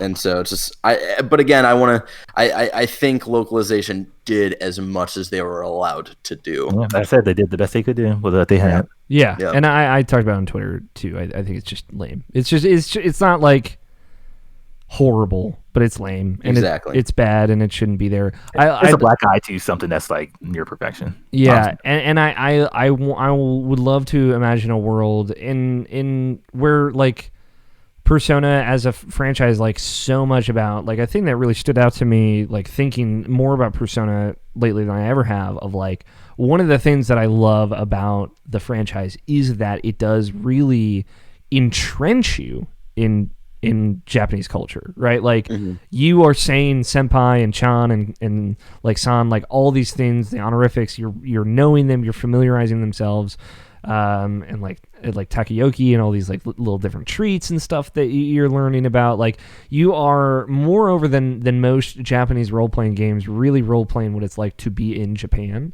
And I think that there's room, like, you know, if drag queens are a part of Shinjuku nightlife culture, like I think there's a way to get there, and that maybe the game that is literally about living in Japan will get us there someday. And I would like to see effort put in still, but you got to do better than this. And I think you just gotta. I think you just gotta like paint it as like these teens probably don't think it's rad that Japanese culture is still like this. So like paint it from their perspective of like, we should be better than this. Like have them saying those things, because I think like that carries a message with it. And it's literally a game about like revealing yourself to society and like hoping people will accept you for it. And you know that's like completely contradicts it. When you make fun of it like that. Yeah. So I think there's potential to grow a lot of it. Hopefully. Nabeshin, Akechi. Akechi's like Akechi's the edgelord that like I never knew I loved. Like back of the box quote right there. Like he's so like, cause I try to remember like how I generally felt about him in the beginning, and like in vanilla Persona 5, and like like when I try to remember that, like I just remember just a guy who's just like this always had like a fake smile on, and then like he eventually just became the villain. I'm like, okay, and then like in this game, like they made like no hints, or they didn't even try to hide it whatsoever. It's like him like being the bad guy. Like you literally do his social link. He's like fuck you, I want to kill you. Like, Yeah, basically. dude. It hurts so much, man. The level 8 of his social link is the most tense I think I was in that entire game, because I was like, I don't know where the fuck this is gonna go, man. Like I just want to hang out, dude. We're in a dungeon underground, and you want to kill me? And he's like, I fucking hate you. And I'm like, yeah. Whoa! And the thing is, it's like so real that I have to respect a catch. He's like, all right, dude, you know what? You leveled with me, and I can't fucking fault you for that. And yeah, like it's great. Yeah, like this. He's 100% in front of you. Like at that point, there's like 100% in front of you, like all the time. Like he wasn't hiding anything. He was just like, yo, this is generally how I feel.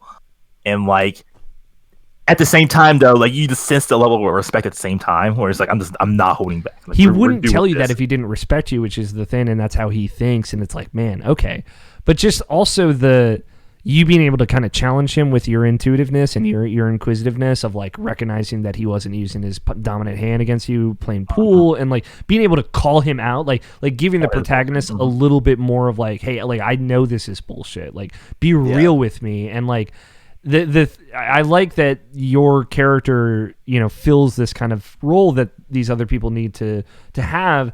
And I like that just the role that you need to fill with Akechi is a dude that's like, no, fuck you. like, hey, don't be a bullshit around me. Like, everything that you are is bullshit. So just be real with me. And it totally flips that relationship into something way like crazy levels of intimate. Like when you're in the bathhouse and he's telling you about his mom, it's like this feels like a real relationship. It doesn't necessarily feel like a friendship, but I love whatever this is, Yeah. The little things that they did to honestly make it the most personal relationship that Joker has throughout the game is just so impressive. Yeah, I totally forgot the bathhouse scene, but yeah, it's one of those moments you're like, you really start to understand Akechi on a whole nother level. He's just the best. He's so good. He's such an edgelord, dude. I fucking he's love such an edgelord. When he's navigating for like 20 minutes, it's the best 20 minutes of that whole game.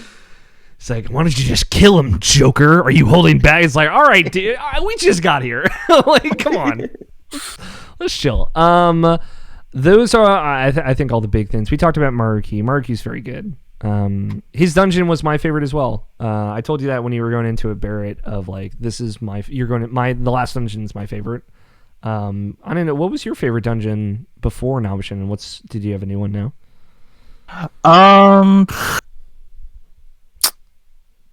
What was my old one? I feel like it might have been the casino. I don't know. I mean, the casino's rad. Like I like all the dungeons. Maruki was definitely something special. Yeah. Special in the way it was presented. Like I don't know if it was my favorite though. It was mine. I like the color puzzles. I like the music. I like the aesthetic of it. It was dope. Yeah, it probably is my favorite, honestly. What's cool too is when you're in like the lab part of the dungeon and you're going through like those rooms, like there's kind of cubes that you're kind of going up the stairs and you have to figure out which doors to go through. In those rooms are the multicolored plants, and it has like the lights on that indicate which is growing, and they're like growing around, and they're just in like these other sealed rooms, and you can go up and examine a color wheel, and one of the characters is like, I don't know what this is for, but it seems to change the lighting in here. I don't think we need it right now. And then when you go up to the top, like I didn't notice, again, second playthrough takeaways, then you go to the room like with all the plants and trees that grow. It's cool that they kind of lay the groundwork for one puzzle earlier on in the dungeon, I thought. And then obviously like the old cassette rooms, this kind of like rundown lab vibe, I just thought was cool. Yeah. And hearing, like, it's the only time we ever see flashbacks in the game. Yeah. That was a really good, like, it's definitely my favorite. Yeah, the way they lay out his story, I think, is incredible. Mm-hmm. Yeah, I think Sorry, go ahead, Nabeshin. Like I keep thinking about that Rumi moment, when she kind of like gave him an in where he could still be part of her life in a And he way. He's said like, no. oh yeah, and just turned her down. Like that's still like that just freaks me, man. I'm just thinking about it. It's like, man, no. And the thing is, like, it takes a lot of strength to do that because, like, he was right, man. If he went back into that, it would not be the same, and he would be very unhappy. Yeah. But there's the Notebook, man. The Notebook. She'll find this notebook of a different timeline that she forgot about, different reality. Her cognition has changed. They should get memory back in the end. They kiss and then they die together. That's the thing. Like, I wonder if when Maruki's persona was destroyed, if it undid all the cognitive changes he did. Like, I wonder if Rumi got her memory back. We'll never know, but it's a thing to think about.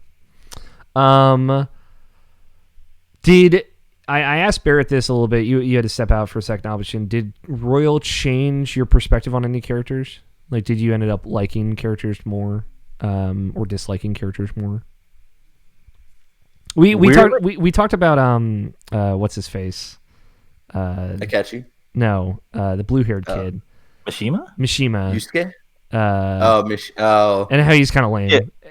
Yeah, honestly, this playthrough reminded me of like how lame he was. That's exactly what I was going to say. That was exactly what I was going to say. It was just like I remember like me saying like, oh, all the confidants are great. Like, and it's still true. It's still true for a good amount of them. But like Mishima is just like for some reason it's just like anytime you like see him like, oh, we can like easily just level him up right here. I'm like, I could do literally anything else but that. I always choose it. That's why I think they make it so you don't have to spend time to level them up. You just have to do the side quests. You just get freebies, you know? It's fine. Yeah, and it's just it was one of those things of like I felt bad for a good majority of the game, right? I wasn't hanging out with Mishima, and that's just because like I wanted to do a million other things and make sure I was like ranking up like my social stats and all this stuff. And then when I finally got to Futaba and like upping her confidant rank, and then like the one time you hang out with Futaba and Mishima, and just like the first word that comes out of his mouth, I was like, oh god, like it's fine. And then she calls him an NPC though. She fucking dunks on him so good. And it was one of those things of like, yeah, he really is an NPC. And you just high five Futaba in the background and leave Mishima there by himself. I mean, like even the dialogue is like every chance you get, you can just shit on him every fucking chance. I know, it's so fun too. I do it every time now. Because like the thing is, like of the characters, I'm like, I don't know how I feel about you doing all this shit, Mishima. Like I don't like. It's not that I don't trust you. It's just that I don't trust you. I actually like really liked Shinya this time around, which like he was the one I was the most neutral on before. And like I got choked up at one point. I got choked up a lot in this game, to be fair. If you couldn't tell. But yeah, there's a part where like I don't know, the Shinya like as a kid like legitimately being like, I gotta get over my own shit. Like I just I gotta give and teach because like those are the things that actually bring me happiness, and I'm just not recognizing that in myself. Like those types of things actually really hit with me.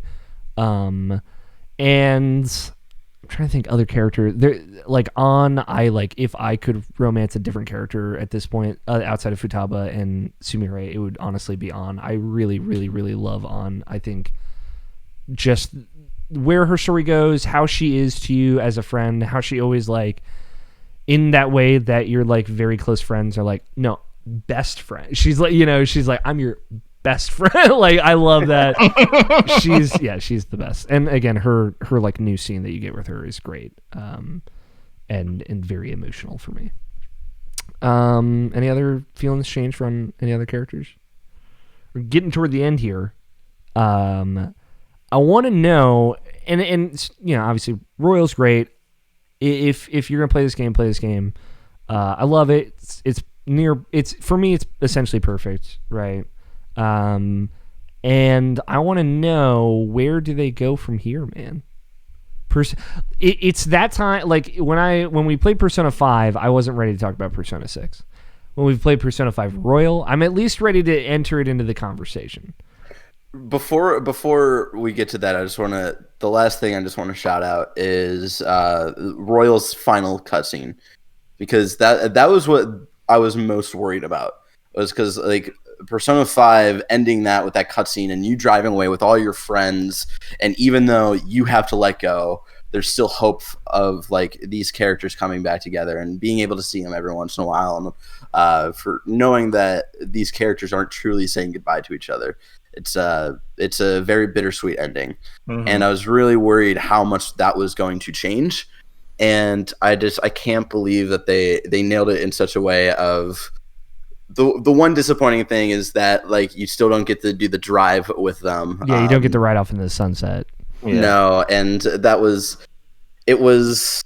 hurt a little bit, but I like how they changed it, and getting that kind of last moment with Maruki, who again, it all came to a head with him at the very end of the game, and riding that thin line of like what is the right side of here, right? And being able to have that final conversation with him, and then having the quick goodbye with all of your friends, knowing that you're going to see him soon, whatever, and then just being able to sit down on the train and have this moment with Joker and Morgana sleeping in the bag, and him just kind of reflecting on everything he just went through.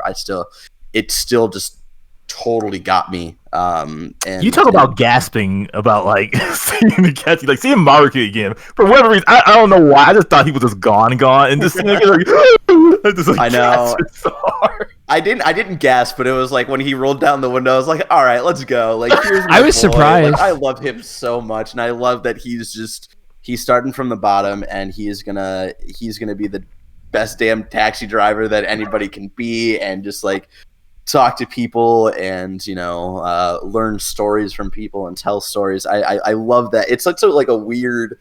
You wouldn't think that of the ending of his story, but it's just like a weird fitting end, I would say, for like especially humble. where he wants to go. You know. And just the whole Akechi thing, they got me, and I know.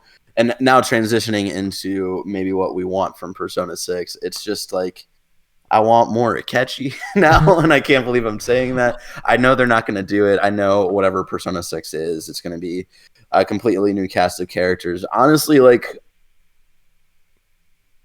as long as the only thing, like, accepting that it's going to be new characters, new story for Persona 6, like, really just, I want them to keep the ball rolling with like what the soundtrack has done. If anything, like, people know Persona now because of its music, and I would love for them to keep the jazz punky kind of stuff, but like wherever they go next, I just hope they whatever the level that they hit here, I hope they keep it going, because it was really that opening cutscene, wake up, get out there. It was just like, oh, this has style to it, and I just hope that they continue on that, and they stick the landing for whatever the the next story they have to tell is, and that it's fitting for what they want to tell.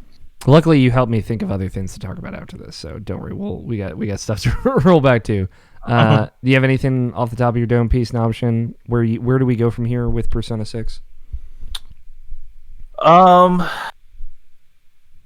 Like, honestly, like it's kind of a thing. It's kind of a weird thing too, because like after like obviously this recent evidence, like I don't know like how good or how well they would tackle this, but like just like having trans and gay characters into like the next game, and like I don't mean you don't have to like have the whole cast be this, but like this in general, does like having a character like that, because like we kind of sort of had that with like Kanji and Naoto and Persona 4, but like obviously a lot of people didn't take too kindly to like how they failed them as far as like fully being portrayed that way. And like I just think that if they do their research, obviously, like if they give that perspective in a good way, and like just give me that perspective, like that's kind of like why tell me why that game is about to come out soon. I'm very interested in that, just to see like just to put me in those shoes and see, and like just give me like a generalization of like of how it is to be trans, or go through these feelings of being like liking the opposite sex, or not knowing who you are as a person. Like it's such a weird thing, because like I feel like they could tackle it the best but they have to do respect and do the research and all this stuff. So it's like it's kind of a weird ask, but like honestly, like for them, I think it's like they need to get some new blood in there. And I know like they've recently brought in some new voices, so I hope those new voices can help them as a company as a whole just kind of grow and understand different perspectives as much as they can and represent them in a way that makes people think in their shoes. And that's the unfortunate thing, I think, with Persona 5. It doesn't really, a game about thinking about someone's perspective and their own shoes and stuff, like they totally fail to do that in that representation. So yeah, that's definitely something I hope that the new blood that I think was recent. I don't know if it was. They're hiring they're doing a game between Persona 5 and Persona 6. There's some RPG. They've like put out one teaser image for it, I think. Okay. So they could be hiring for that, and those people I mentioned will stick around. Yeah. If it works out. You know? If it works out. I think there's just Persona has become a much more worldwide franchise on this side of 5 versus where we are on the other side of 5. Where it was still very, very niche. I think it's still niche, but it's definitely a lot bigger. But I think the thing that I would love to see them challenge themselves to do next, even before like gay characters, I would like to see that. But I think a half as long game with a male and female protagonist option.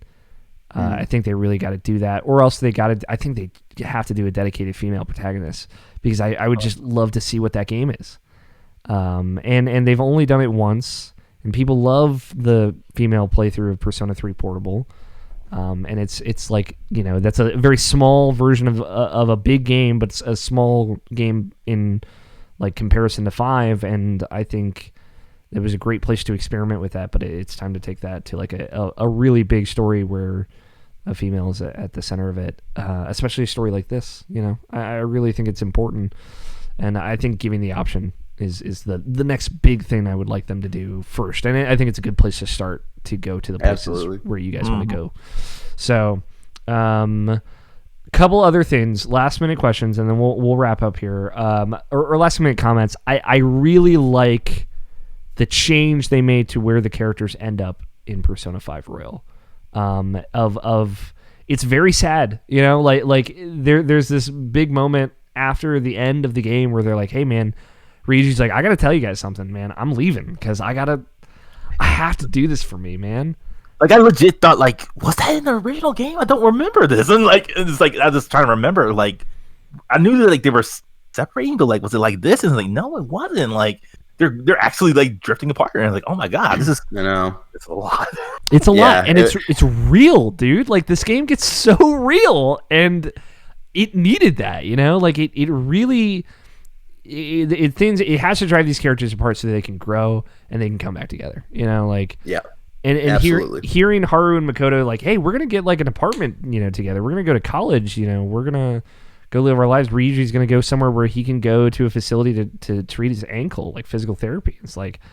And I like that Yusuke is like, I'm not going anywhere, but I am working on a new painting. It's the I was wearing my sick ass scarf, and and I'm like, fuck yeah, Yusuke, wear that scarf. I like both of you texted me about the scarf also. So thankful. Because it was one of those things like I had to point it out because I was scared that they just weren't going to talk about it at all. Exactly.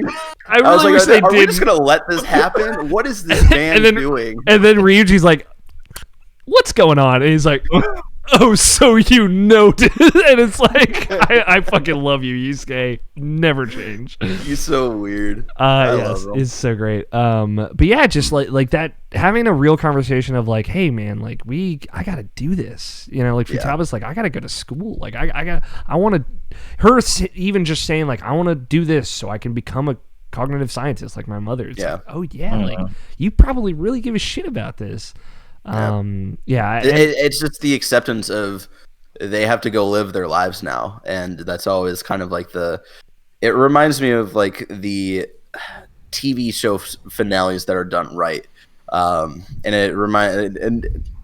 I don't mean to pull this example right after I said that, but it's like Andy's quote from I think The Office, where it's like you don't realize the kind of the golden days until they're gone, right? And it's just like one of those things where it's like, yeah, like they have to move on, and maybe one day it'll be the same. Maybe one day they'll come back and they'll be a big friends group again. But for now, they have to go their separate ways. And it was really that, on top of like everything that we just went through with Maruki and stuff, and like seeing them kind of leave around the same time as you. It was just like, it was like the base game like already had the cake, and it was a delicious cake.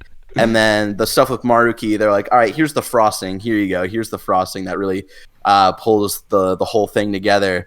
And then that moment was just like, all right, here is a cherry, and there you go. And it's just like, it's a lot. And it was like the main, all of those things together is like why I was crying so much like through that last hour. It was a lot to handle. You get that, and then you get all the goodbyes, which were, a lot of them were rewritten too. Like, you know, Ryuji's like, you know, I don't know where I'm gonna go after this, but like I know I'm gonna keep running, and I'm gonna be thinking of you. And it's like, it's like legitimately, I'm getting a little choked up right now just thinking about it. But like Makoto's words to me, like at the end, I don't know if you guys remember, they really fucked me up. Of like, it's like, I've always trusted you. I always have. I always will. Or it's like, you're one of the best friends I've ever, best teammates and partners I've ever had. And you always will be. And it's like, fuck, it's taking the fact that Maruki fucked them up, right? And it's like using that not just as like a plot device, but as like, no, these characters are going to take this and use this. And it's, everyone has their own agency. Everyone, like, it makes the team alive, and it makes the Phantom Thieves like a living force for good in the world now. And it sends them out there to do it. Makoto's going to be a police commissioner. Haru's going to make cafes that people can go to. Futaba's going to be a cognitive scientist. Ryuji's going to get a scholarship and go to college. Like, you know, like, I believe in these people in a way that is so substantial and so fresh at the end of that game that I wasn't expecting, you know? It's really good. And Nabeshin, I don't know if you had any other comment you want to throw in there. But the only other thing I want to talk about is the new music, which we haven't talked about at all. To your point, there are 3 songs in particular that stand out to me. Nabeshin, you mentioned this on Twitter. The final Intrusion, which is like a new version of the infiltration music. Yes. That is so hype. It is so good. And it's so good. I can't even just say, it's just like the subtle remixes. It's a reprise, and it's just I know this is such like an extreme comparison, but it's like when they bring back Sgt. Pepper's a second time in that album, and you're like, oh shit, like we're looping it back around, and we're making it a little more exciting, and we're building up to this moment. And it was just like, I was not expecting. And again, that's why, like, I can't imagine this story in this game without Maruki's Palace now. Like, the original Last Palace is pales in comparison. It's much better suited as a second to last palace now, and it's so hype, and it's so good leading up to that fight. And that fight somehow just builds more and more and more. And I'm sure the other track you want to talk about. Yeah, throw away your mask, dude. Holy shit! That track is insane. It's so good. It's like the vocals are good, but like if you just do the instrumental with like the guitar, it's like, oh my god, dude! Like it's so good. Yeah, it's insane. Like, because you get that far in, and I'm like, the new dungeon music's obviously very good, but I honestly didn't expect there to be. I didn't know if we were going to go back to Rivers in the Desert. I thought maybe the final boss would have its own new theme, but like 2 new themes, the new infiltration, and then the throw away your mask, and then a third song, which I believe, which is also very emotional. And then the other song that I wanted to call out, not I believe, but Maruki's theme that plays during his sessions, I love. Oh, yeah, love it. Yeah, and it sounds nothing like anything else in the game, and I think that's why it is simultaneously jazzy and like instrumentally completely different than like the guitar and strings that you hear so much of that. It's very like, kind of funky. But like going through the game again, because at the end I was like, man, when did he talk to Futaba? And it's like, oh shit, it's when you're in fucking Hawaii. He comes to the goddamn LeBlanc and sits down and has a session with Futaba, and the music plays, but it doesn't at first. And I'm like, oh god, this game is so good. Have you fucking played this game? And like, going back and replaying Kamoshida's Palace the morning where the girl's like, oh yeah, I heard we're having a visitor today. And that's when Maruki's there and you see him and he comes out and it's like, oh my God, they knew. It was all a plan. Yeah, it's super fucking good. New music is good. I like it a lot. I didn't expect to like it. The new Mementos song slaps, I would say. I don't remember the new Mementos one. It's just more, it's a harder version of that Mementos theme. It's another remix. Okay. For the new layer, and cool to go back to Mementos. Cool that there was more of it. Also, I thought shout out to, because you have to go to it for a story reason for the palace, right? Yeah, you have to clear these tentacles away. And like I think it still keeps the sense of randomizing each level, but I think the way they at least set it up for me, the second to last one before you get to like the room, is like just a hallway. It's it's one of the random designs, so it could happen, cool. Or that might not happen. So that was like that was the last room I got to before getting to like that main room in the story, and that helped a lot with grinding out. Yeah, just back and forth. Oh my, because I just kept driving up and down and up and down, and it was to the point where I was like, all right, how much longer can I get away with this before the Reaper comes? And like comes to ruin my fun. And shout out to Alex again for kind of guiding me a little bit throughout my playthrough, because I did not fight the Reaper at all in my original playthrough, and like he was kind of like giving me hints of like, all right, you should probably be around here, collect these things to help with the fight. And like I had randomly ran into him. I wasn't even trying to get him out, and I was like mid 60s, and we came in and he took all of us out in like one hit, and I was like, okay, talk about a bad idea, fighting the Reaper at level 65, because when I was in Cheetah's Palace I did not know what was going to happen afterwards. I was like, so you were I have to beat this, so I did, and it was very fucking difficult. Yeah, and so like I finally got when I actually was trying to draw him out, I was like level 73, 74, and it was a tough one, but like I got through it. And then that was like the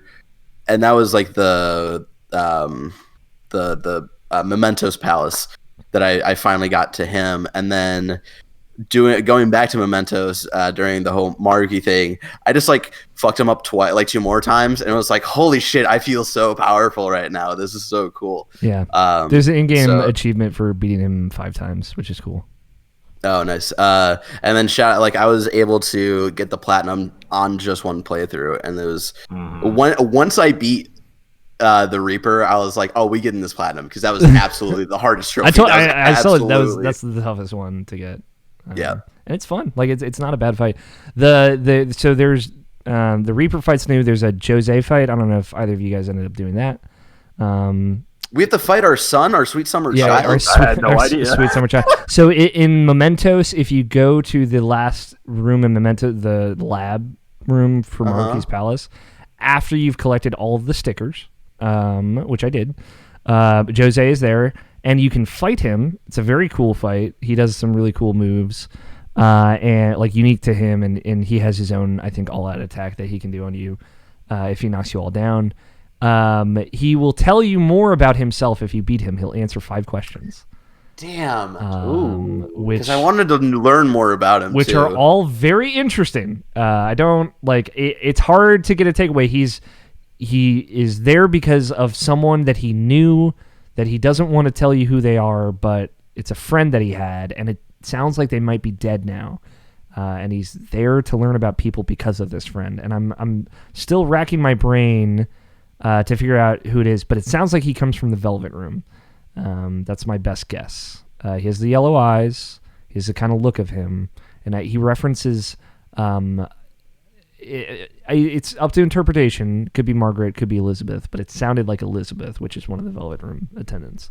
Which a lot of interesting questions with Jose. I like him a lot. I like that they don't really answer a lot of stuff with him too. He's just kind of there. Do you think that? I don't know like how much connections there are between games. Like I know the online shop. That's like a character from like a previous game.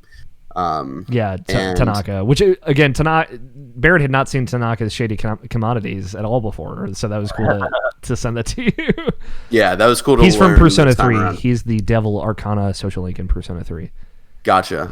And so like, do you think Jose will pop up anywhere in the future? I think so. I think he could also, if they end up doing more Persona Q like S things like mini RPGs, he'll definitely be a part of those. Cool. Also, the other secret boss is Lavenza, which you can actually fight this time, and boy, it is not fun. It is. Lavenza is the only time there are phases that are a certain amount of turns. So they each are, I think, a quarter of her health, or each of the 4 phases. You have only a certain amount of turns to get through that phase before she auto kills your team. Phase 2 has 1 turn, where you have to deal 2,500 damage in 1 turn. And I've never gotten past it. So, yeah, that's like that. Like that sounds like the same frustrations I had with of Akumura, where like you had 4 or 5 phases, right? And you had to take down all enemies all within the same turn before they flee. If they flee, then they reset themselves. And on top of that, you also have a timer counting down that you have to beat within that time limit. And it's like the 3rd and 4th phase, like the skinny blue guys and the big green boys that are just like the most frustrating to fight. Yeah, that sounds very similar to why I was frustrated by Akumura. I appreciate it because as someone who's been getting way deep into very technical endgame JRPG bosses recently, like Kingdom Hearts Remind DLC and all that, I appreciate it from that perspective. So, like, essentially in the first phase, she will do just general attacks and you have to do general damage. In the second phase, she becomes susceptible to technicals, and you have to use technicals against her. Third phase, it's another thing that she becomes kind of susceptible to. And then the last phase, I think, is like you have to find out what her weakness is and always exploit it, or else she'll kill you. But what's cool is she knocks down all of your enemies and then splits into the twins, and they do an all-out attack on you. Whoa! Epic as fuck, even though it auto kills you. But yeah, her splitting up and then coming back together with the chainsaw and everything is very fucking good. So yeah, there's the twins fight is back on New Game Plus, and then in January only, in New Game Plus only, you can fight Lavenza, and it's a special new fight. And then get all the stickers to fight Jose. Real quick, have y'all hung up with the twins all that much? I wanted to, I just never had time for it. Did all of them on New Game Plus. There is the reward is you get to take Lavenza to your room and hang out with her at LeBlanc. Not a weird way. Like she's like, I want to see where you're from, and then she like sits on your couch and she like looks around and comments very sweetly on everything, and then she gives you a very powerful accessory. I forget what it is, but it's something very dope. I heard that you don't have to do all of the twin scenes in order to get that to happen, but I could not get it to happen any other way. So yeah, I ended up seeing all of them. They're really fun. They remind me, there are scenes that you can take Elizabeth out and hang out with her in the kind of town and city in Persona 3. They're very, very similar to that, of like, I don't know what the fuck this is. Like, what is society? And who are these people? It's very much like that joke again, but it's been a while since they've done it, and they got to do some really fun stuff. Like going to the maid cafe with them is so fucking funny. Oh no, I didn't even get there. I got to because one's like, I think you should be nicer to them, and then she starts screaming at her, and the maid's like, yeah, yell at me, and she's like, I don't like this. It's so fucking funny. God, the maid cafe made me so uncomfortable, but I kept having to go to get that damn trophy. That secret menu, man. And god damn, it was so god. Because Alyssa was definitely hanging out with me a lot when I was going through all of that like trophy grinding, and I was like, "Trust me, I don't want to be here either." God, I can't even imagine going there with them. That's funny. It's really funny. I'm trying to think any other. I think they go to LeBlanc and have coffee at one point. I think that's the last scene with the twins, and then Lorenzo goes to your room, and they meet Sojiro, and he's like, "Are you chaperoning these guys?" He's like, they're like, "Who is this tall man?" It's very funny. So yeah, those are worth seeing at the very least. If people don't know about it, just another, because I feel like I've seen almost everything in this game. There's a great card game in it that some people are secretly into. But also the technicals, you can go play pool with all your friends as much as you can to upgrade your technicals, make them always knock down, which is so clutch. So good. And also there is, if you read all of the longest books from the bookstore, you will get a new book that actually unlocks new technicals, different combinations of magic that will cause technicals. Hell yeah. Like one for each element. So it's really cool. There's a ton of hidden shit in the game that is just super fun to uncover and see. So any final thoughts, feelings? This is great, man. I feel so good right now. I want to go play Persona 5. I've let go of so much, and it was great to chat with you boys about it. I don't really have final thoughts. This game is absolutely fucking fantastic. If for some reason you have hung out here and you've somehow not played it, play it. If you have played still it, worth you understand why we love it. Yeah. Or if you're like Alex, play it again. I will get to that point, but not anytime. Probably this year, but I will definitely want to go back to it and savor those moments again. But the one I have a question of, just for someone who never really tried out New Game Plus, what does New Game Plus do, Alex? For maybe those who don't know. So if you talk to everybody on the last day, they give you these gifts. These gifts essentially activate when you've begin those character social links in New Game Plus. So for example, Morgana's gifts allows you to, I think it gives you like the thief ability when you melee attack. So as soon as you get 0.1 with Morgana, you unlock that a bit, like those later game abilities. So for example, with the twins or EY, like those are good examples, because when you start their social link, you unlock all of their stuff just immediately. So like, for example, the twins give you the discount, unlocking or summoning stronger personas, this, that, like all that you get as soon as you do their first one. Yusuke's like create or copy cards in the moment ability you get as soon as you unlock his, so you'll be able to like make the copy cards right there. You wouldn't have to wait a day like you do normally.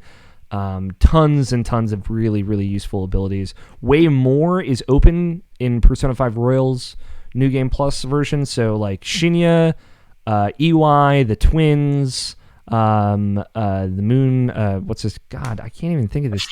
Mishima, this dumb kid's goddamn name. God, the worst. Keck. Keck. Yeah, exactly. All of their abilities unlock, like all of their confidant abilities unlock immediately. The speaker Yoshida, all of his abilities unlock immediately, which is super good. Like on New Game Plus, that allows you to negotiate with higher level personas and recruit them immediately, which going back through the game, you'll be able to get like a lot of personas you might have missed that are end game early on. So yeah, it's super great. And on top of that, your stickers from Mementos carry over, which I did not know that. I wasn't sure. It would make sense if they did. So like as soon as you unlock Jose, I think it's in it might be the first palace, or like it's in the second palace time. When you go to Mementos, you meet Jose. You can go and unlock all the 10 times experience, 10 times money, 10 times items like immediately, which is awesome. It's so great. You get so overpowered in New Game Plus immediately. And there's a bunch of other stuff I think that comes out, like your social stats obviously come over. A lot of items come over. All your equipment comes over, so you can equip just the most powerful weapons right away. Nice. Yeah, a ton of stuff. New Game Plus they've made New Game Plus as an experience way more fun. in Royal, which is great. It was I was not really expecting them to go that far into it. I figured it would just be the same, but them going and changing the things that you get, really cool. It is a bummer you don't get a gift from Samira, and it feels like you should get a gift from Akechi because you technically do have an item of his, but you don't. His glove. His glove, yeah, you don't. Yeah. So I don't know if you guys on the last day. There's 2 extra things you can do. You can go to the jazz club on the last day and talk to the leader, the owner of the jazz club. He's like, "Hey, have you seen Akechi lately?" And you're like, "No, I haven't seen him." He's like, "Hey, like, let him know I'm looking for him the next time you see him." And you can say yes or no. And if you say yes, there's a moment where you say you reach in your pocket and pull out Akechi's glove and look at it, and then you put it away. And it's like, oh man, they just had to get one more in on me right at the end, didn't they? And then, man, that hurts. Just hearing that hurts. Yeah, it's very good. And then in Kichijoji on the last day, March 20th, the college roommate of Maruki is there, and you can talk to him. The guy that appears in his 9th point on his confidant, and he tells you that he's still alive, which was great to know going into that finale. Oh, wow. Okay. Yeah, he's like, you can ask him, "Have you seen Maruki lately?" And he's like, "Yeah, I saw him last week." And you say, "Does he seem good?" And he's like, "He seemed good. He seemed different, but good." And like that's really all you get about him. And it's like, okay, it's good to know that he's like alive, and he's living his life. He's not like crippled somewhere. Because I was a little worried about that. Yeah, the way they leave off the last palace, that last scene, you're like, is he okay? Yeah, because we don't see where he ends up when he comes back to the real world. So, but yeah, like that stuff is really good. All right, we should wrap up. Unless Nabeshin, you got any last thoughts you want to throw out there? Just like I just liked how the game wrapped up. Like after the palace ends, it's just like that's when I text you. It's like, oh, they got me again. Like it's like when the palace end is gone and you're like, gone. You're just gone. Yeah. And I was like, oh, they got me. Same thing. Like, you fucking did it. I didn't know what was happening. I didn't know what was going on, and then it was like, oh wait, like, and then, like you just had this realization, like you're in jail, like everything that you thought happened didn't happen, and like all this stuff, like I said, like even from the moment where it was just like on December 24th, and it's just like when Sai was saying like, do you want to do this or not? And then like she literally says, oh yeah, just forget everything I just said. I'm like, what? I just screamed. I just didn't believe like what was going on, and just like that whole sequence is just like it's been crazy. Like I thought Igor changing his voice was like the biggest thing for me, but like, yeah, dude, like, the next they got you. The thing is, like, I love it. We didn't really talk about it, but like when you have a dream on December 31st, where you're walking through the school following the butterfly, and it's like, I again terrified, me anxious as all hell at that moment, like, where the fuck is this going? Like, what? And I think that's where I think that's where I kind of was putting together where it went, where I was like, the first voice you hear, I was like, oh, that's interesting, because I forget who speaks first, and like the second interaction, I think might be Makoto, and I was like, oh my god, these are their conversations with Maruki. Oh no. The thing I realized was in Maruki's dungeon, when you get there, going like right when you meet up, like when everyone's like, all right, you're with Akechi and Kasumi, like you're going down this hallway and you're about to go in that stadium room, I'm like, I just had a moment where I'm like, Kasumi's not really Kasumi, it's Samira, or it's her younger sister. I was like, oh my fucking, and like I had that realization like 30 seconds before they revealed it, and I just like the dread that started creeping up on me when it started happening. I was like, oh god. Like then Maruki shows up for some reason, couldn't figure that shit out, and I was blindsided. I was like completely like, of course it's you, but fuck. I know. Persona 5 Royal is maybe the best video game ever made. And man, that's what a feat. Congratulations. 100%. I can complain about them not being completely 2020 conscious, and like I could complain about like the intro music. Like, my God, dude, like all cylinders, dude. I can't put in the words how like it makes me feel, how much I love it. Like I'm not gonna replay it anytime soon. Like it's kind of like one of those things where I do need to take a break from it. Yeah. Kind of like a Kingdom Hearts 3 thing for me is like I need to take a break from it. I can still play video games, but like it's like one of those, I need a break from it. But like going back to it, it's gonna feel so good whenever I decide to do that. Yeah. Same. It like they did just enough to turn this cast of characters into, I think, easily one of the best casts of characters in any video game. And like I mentioned earlier, but like Tales of Vesperia juggles this massive 9-person cast so well, and it's like I don't know how any other game could do this. And like you get 10 people in here, and like everybody gets their moment in the sun, even Haru, I think. And I think it's just it is so. It is so satisfying to like have that family, you know, to have the Phantom Thieves are this other family, you know, in the same way that the detective group was in Persona 4. So, like Royal is literally one of those things where it's like you're completely satisfied with something, and then it's like they just give you everything you didn't even know you even wanted, type of thing. Yeah. And like that's like even like the simplest things, like the changes to the boss fights, where it's like, oh, there's Shiho there, and oh, there's Haru there, like the cognitive versions of them, and it's like, God, like how fucked up it is how they actually see these people, and it's like the Shido boss fight, dude. We didn't talk about when he like fucking pushes everyone away. He's like, you and me, I won't fuck up again. And right. And I was like, the chills went down my spine, and the music gets louder, and I was like, oh my God, this is so I totally forgot about hype. Shido's fight. Shido is so much more of an asshole in this game. Like it's crazy how much more. It's like I hated him so much, and then I hate him so much more, and that makes me like the protagonist so much more too. Because like I was always saying, like Persona 5, the original, like the protagonist is like the person I always want to be, or the person I always strive for. Where like I don't go back on my morals, and like if I see somebody or see something that's like it like. That needs help, like just do something about it. Like even if it's kind of like a self-sacrifice, like just to do it, like that's the type of person I strive to be. And like this like the protagonist, the avatar of Persona 5 Royal is just like one of my favorite characters ever. Like it's so crazy, dude. Absolutely. I love Joker. The best. It's very good. And it's just how you can kind of be what every character needs you to be in a way that contextually makes sense and leads to these great stories is just super good. There's a lot of heart here, you know.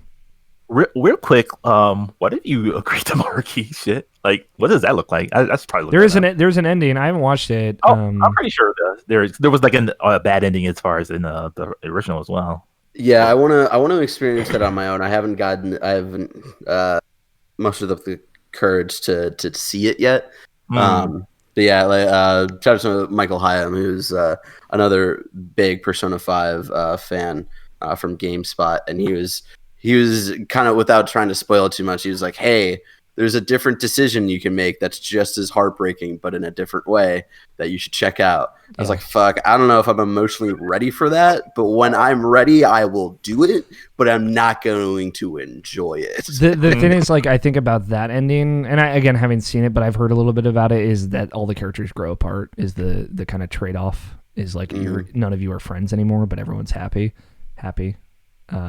Yeah, it's rough. It's rough. You get to live with Sojiro.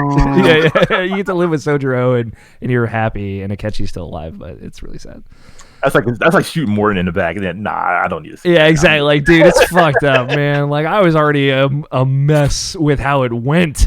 I don't need to know how it didn't. Cool. That's Persona 5 Royal. Thanks everybody who hung out and talked to us. Thank you, Justin, for loving these games as much as we do. He totally would have been a Samari person. Samira, yeah, I think so. I don't know. He loved On super much, but I don't know. It's hard to say. But I hope you enjoyed hanging out with us, Barrett. I hope you enjoyed coming on this almost 3-hour journey with us. It was a damn delight. I miss you boys so much, and it was just we should have hung out a little bit ago, Alex, and we should have been seeing you guys in like in a month, and it sucks that we won't, but this was a decent enough trade-off to nerd out with you guys for almost 3 hours about a video game that we absolutely adore. Just so good. It is so good, but yeah, I love you both, and it's always a super fun time to hang out with you guys and talk about anything that we are super passionate about. So thank you for having me on, of course. No, dude, absolute pleasure. I'm glad that we could have a thing to facilitate kind of like really intimate conversations like this. And yeah, like, you know, the thing I love about Persona and like being able to do the Persona 5 spoiler cast, the Persona 4 Golden spoiler cast that a lot of people have found and really appreciated is just that I think it speaks to everyone differently. And there is people are going to have different characters and different takeaways because they really go out of their way to try and reflect a lot of different people with these games. Not everybody, and there's still room to improve, obviously, but they do a damn good job for what they do. And there's a lot of just really heartwarming stories to see and characters to befriend. Moreover than almost any other video game, these are like friends that you can make and feel 3D and real because you spend that time with them and you get to know them and you put in that legwork. So it's cool. It's obviously Nabeshin talking about with you about it is the best, but I'm glad that we've gotten you on board, Barrett. It's the best. Yeah, 1000%, honestly. If people want to see the stuff that you do, Barrett, where can they find that? You can follow me on twitter.com/sadboybarrett to keep up with whatever I'm doing. You might know me from Kind of Funny, work on the social medias there as we work from home. I'm usually a production boy, but with our work from home situation, you see me less on the back end of the screen, which I know a lot of people have missed, but I'm still around. You can catch me streaming every Wednesday and Friday evening over on twitch.tv/sadboybarrett and every Sunday afternoon. Just playing, essentially just me replaying through a bunch of shit. What did I recently go through? I played through all the Batman games as I do every year. So that was fun to actually like stream through the entire series. I also replayed Jedi Fallen Order. As of today, by tomorrow night, I'll have beaten God of War 2018 on stream. My third time playing through that, and I'm about to go through an entire Uncharted series playthrough on stream, which is going to be very fun because I don't think I've played the entire series in a very long time. Because I think I've only played, I've only beaten Uncharted 2 once. Just play through Uncharted 1 on easy. Just save yourself some regret. Honestly, I'm thinking of playing the first 2 on easy because I'm just thinking about that last boss fight on Uncharted 2, and that's why I refuse to beat Uncharted 2 ever again. But I'm gonna do it. But yeah, that's where you can see me hang out. Is twitch.tv/sadboybarrett, and I pop up on a few shows here and there for Kind of Funny whenever they need my Star Wars takes or my Persona takes. Or my SpongeBob takes, whatever. The most important takes. Yeah, exactly. All games in twos, man. It's true. Maybe we should get Barrett on a IPP sometime. That'd be fun. I would love it. I love podcasts. Talk about all these weird games you're playing. Talk about all these series that all three of us are replaying and that we're all weirdos. Nabeshin, you're streaming twitch.tv/NABESHIN186. You're playing Sonic games. Which one are you on now? It's Heroes, right? Yeah, Sonic Heroes.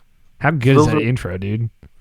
Like the intro is like the most the thing that sells the game, I would say.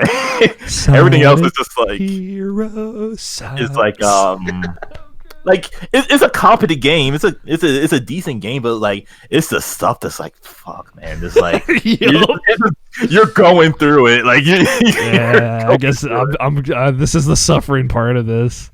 You can listen to both of us every Tuesday morning on podcast services, Saturdays on YouTube Live, Irrational Passions podcast, video game podcast. We talk about what we're playing and sometimes news, maybe Xbox, Inside Xbox this weekend. We'll talk about it a little bit. And we're on Twitter, Alfighter27, that's me, Nabeshin186, that's Nabeshin. Subscribe to IP Presents because we're putting in the work over here. I think that's all. And again, for people who might be jumping in because they know me, these boys are absolutely fantastic. There was a time in my life like I was a fan of Irrational Passions because like I was so new to the podcasting world, and Irrational Passions was just like this, holy shit, I can't believe this is like what a group of friends can be working on something together. So if you seriously give them a listen, they're fantastic boys. They're some of the best people I've ever met. I love them dearly. So check out their shit. Your check's in the mail, Barrett. Thank you kindly. But no, thank you so much for joining us. Thank you everybody for listening. We love you all very much. And I'm trying to think of like a good like Persona pun to end this one on. I think you're all cat-tastic. Ugh, no. Nice. Either way, be kind, be safe, and we love you. Goodbye.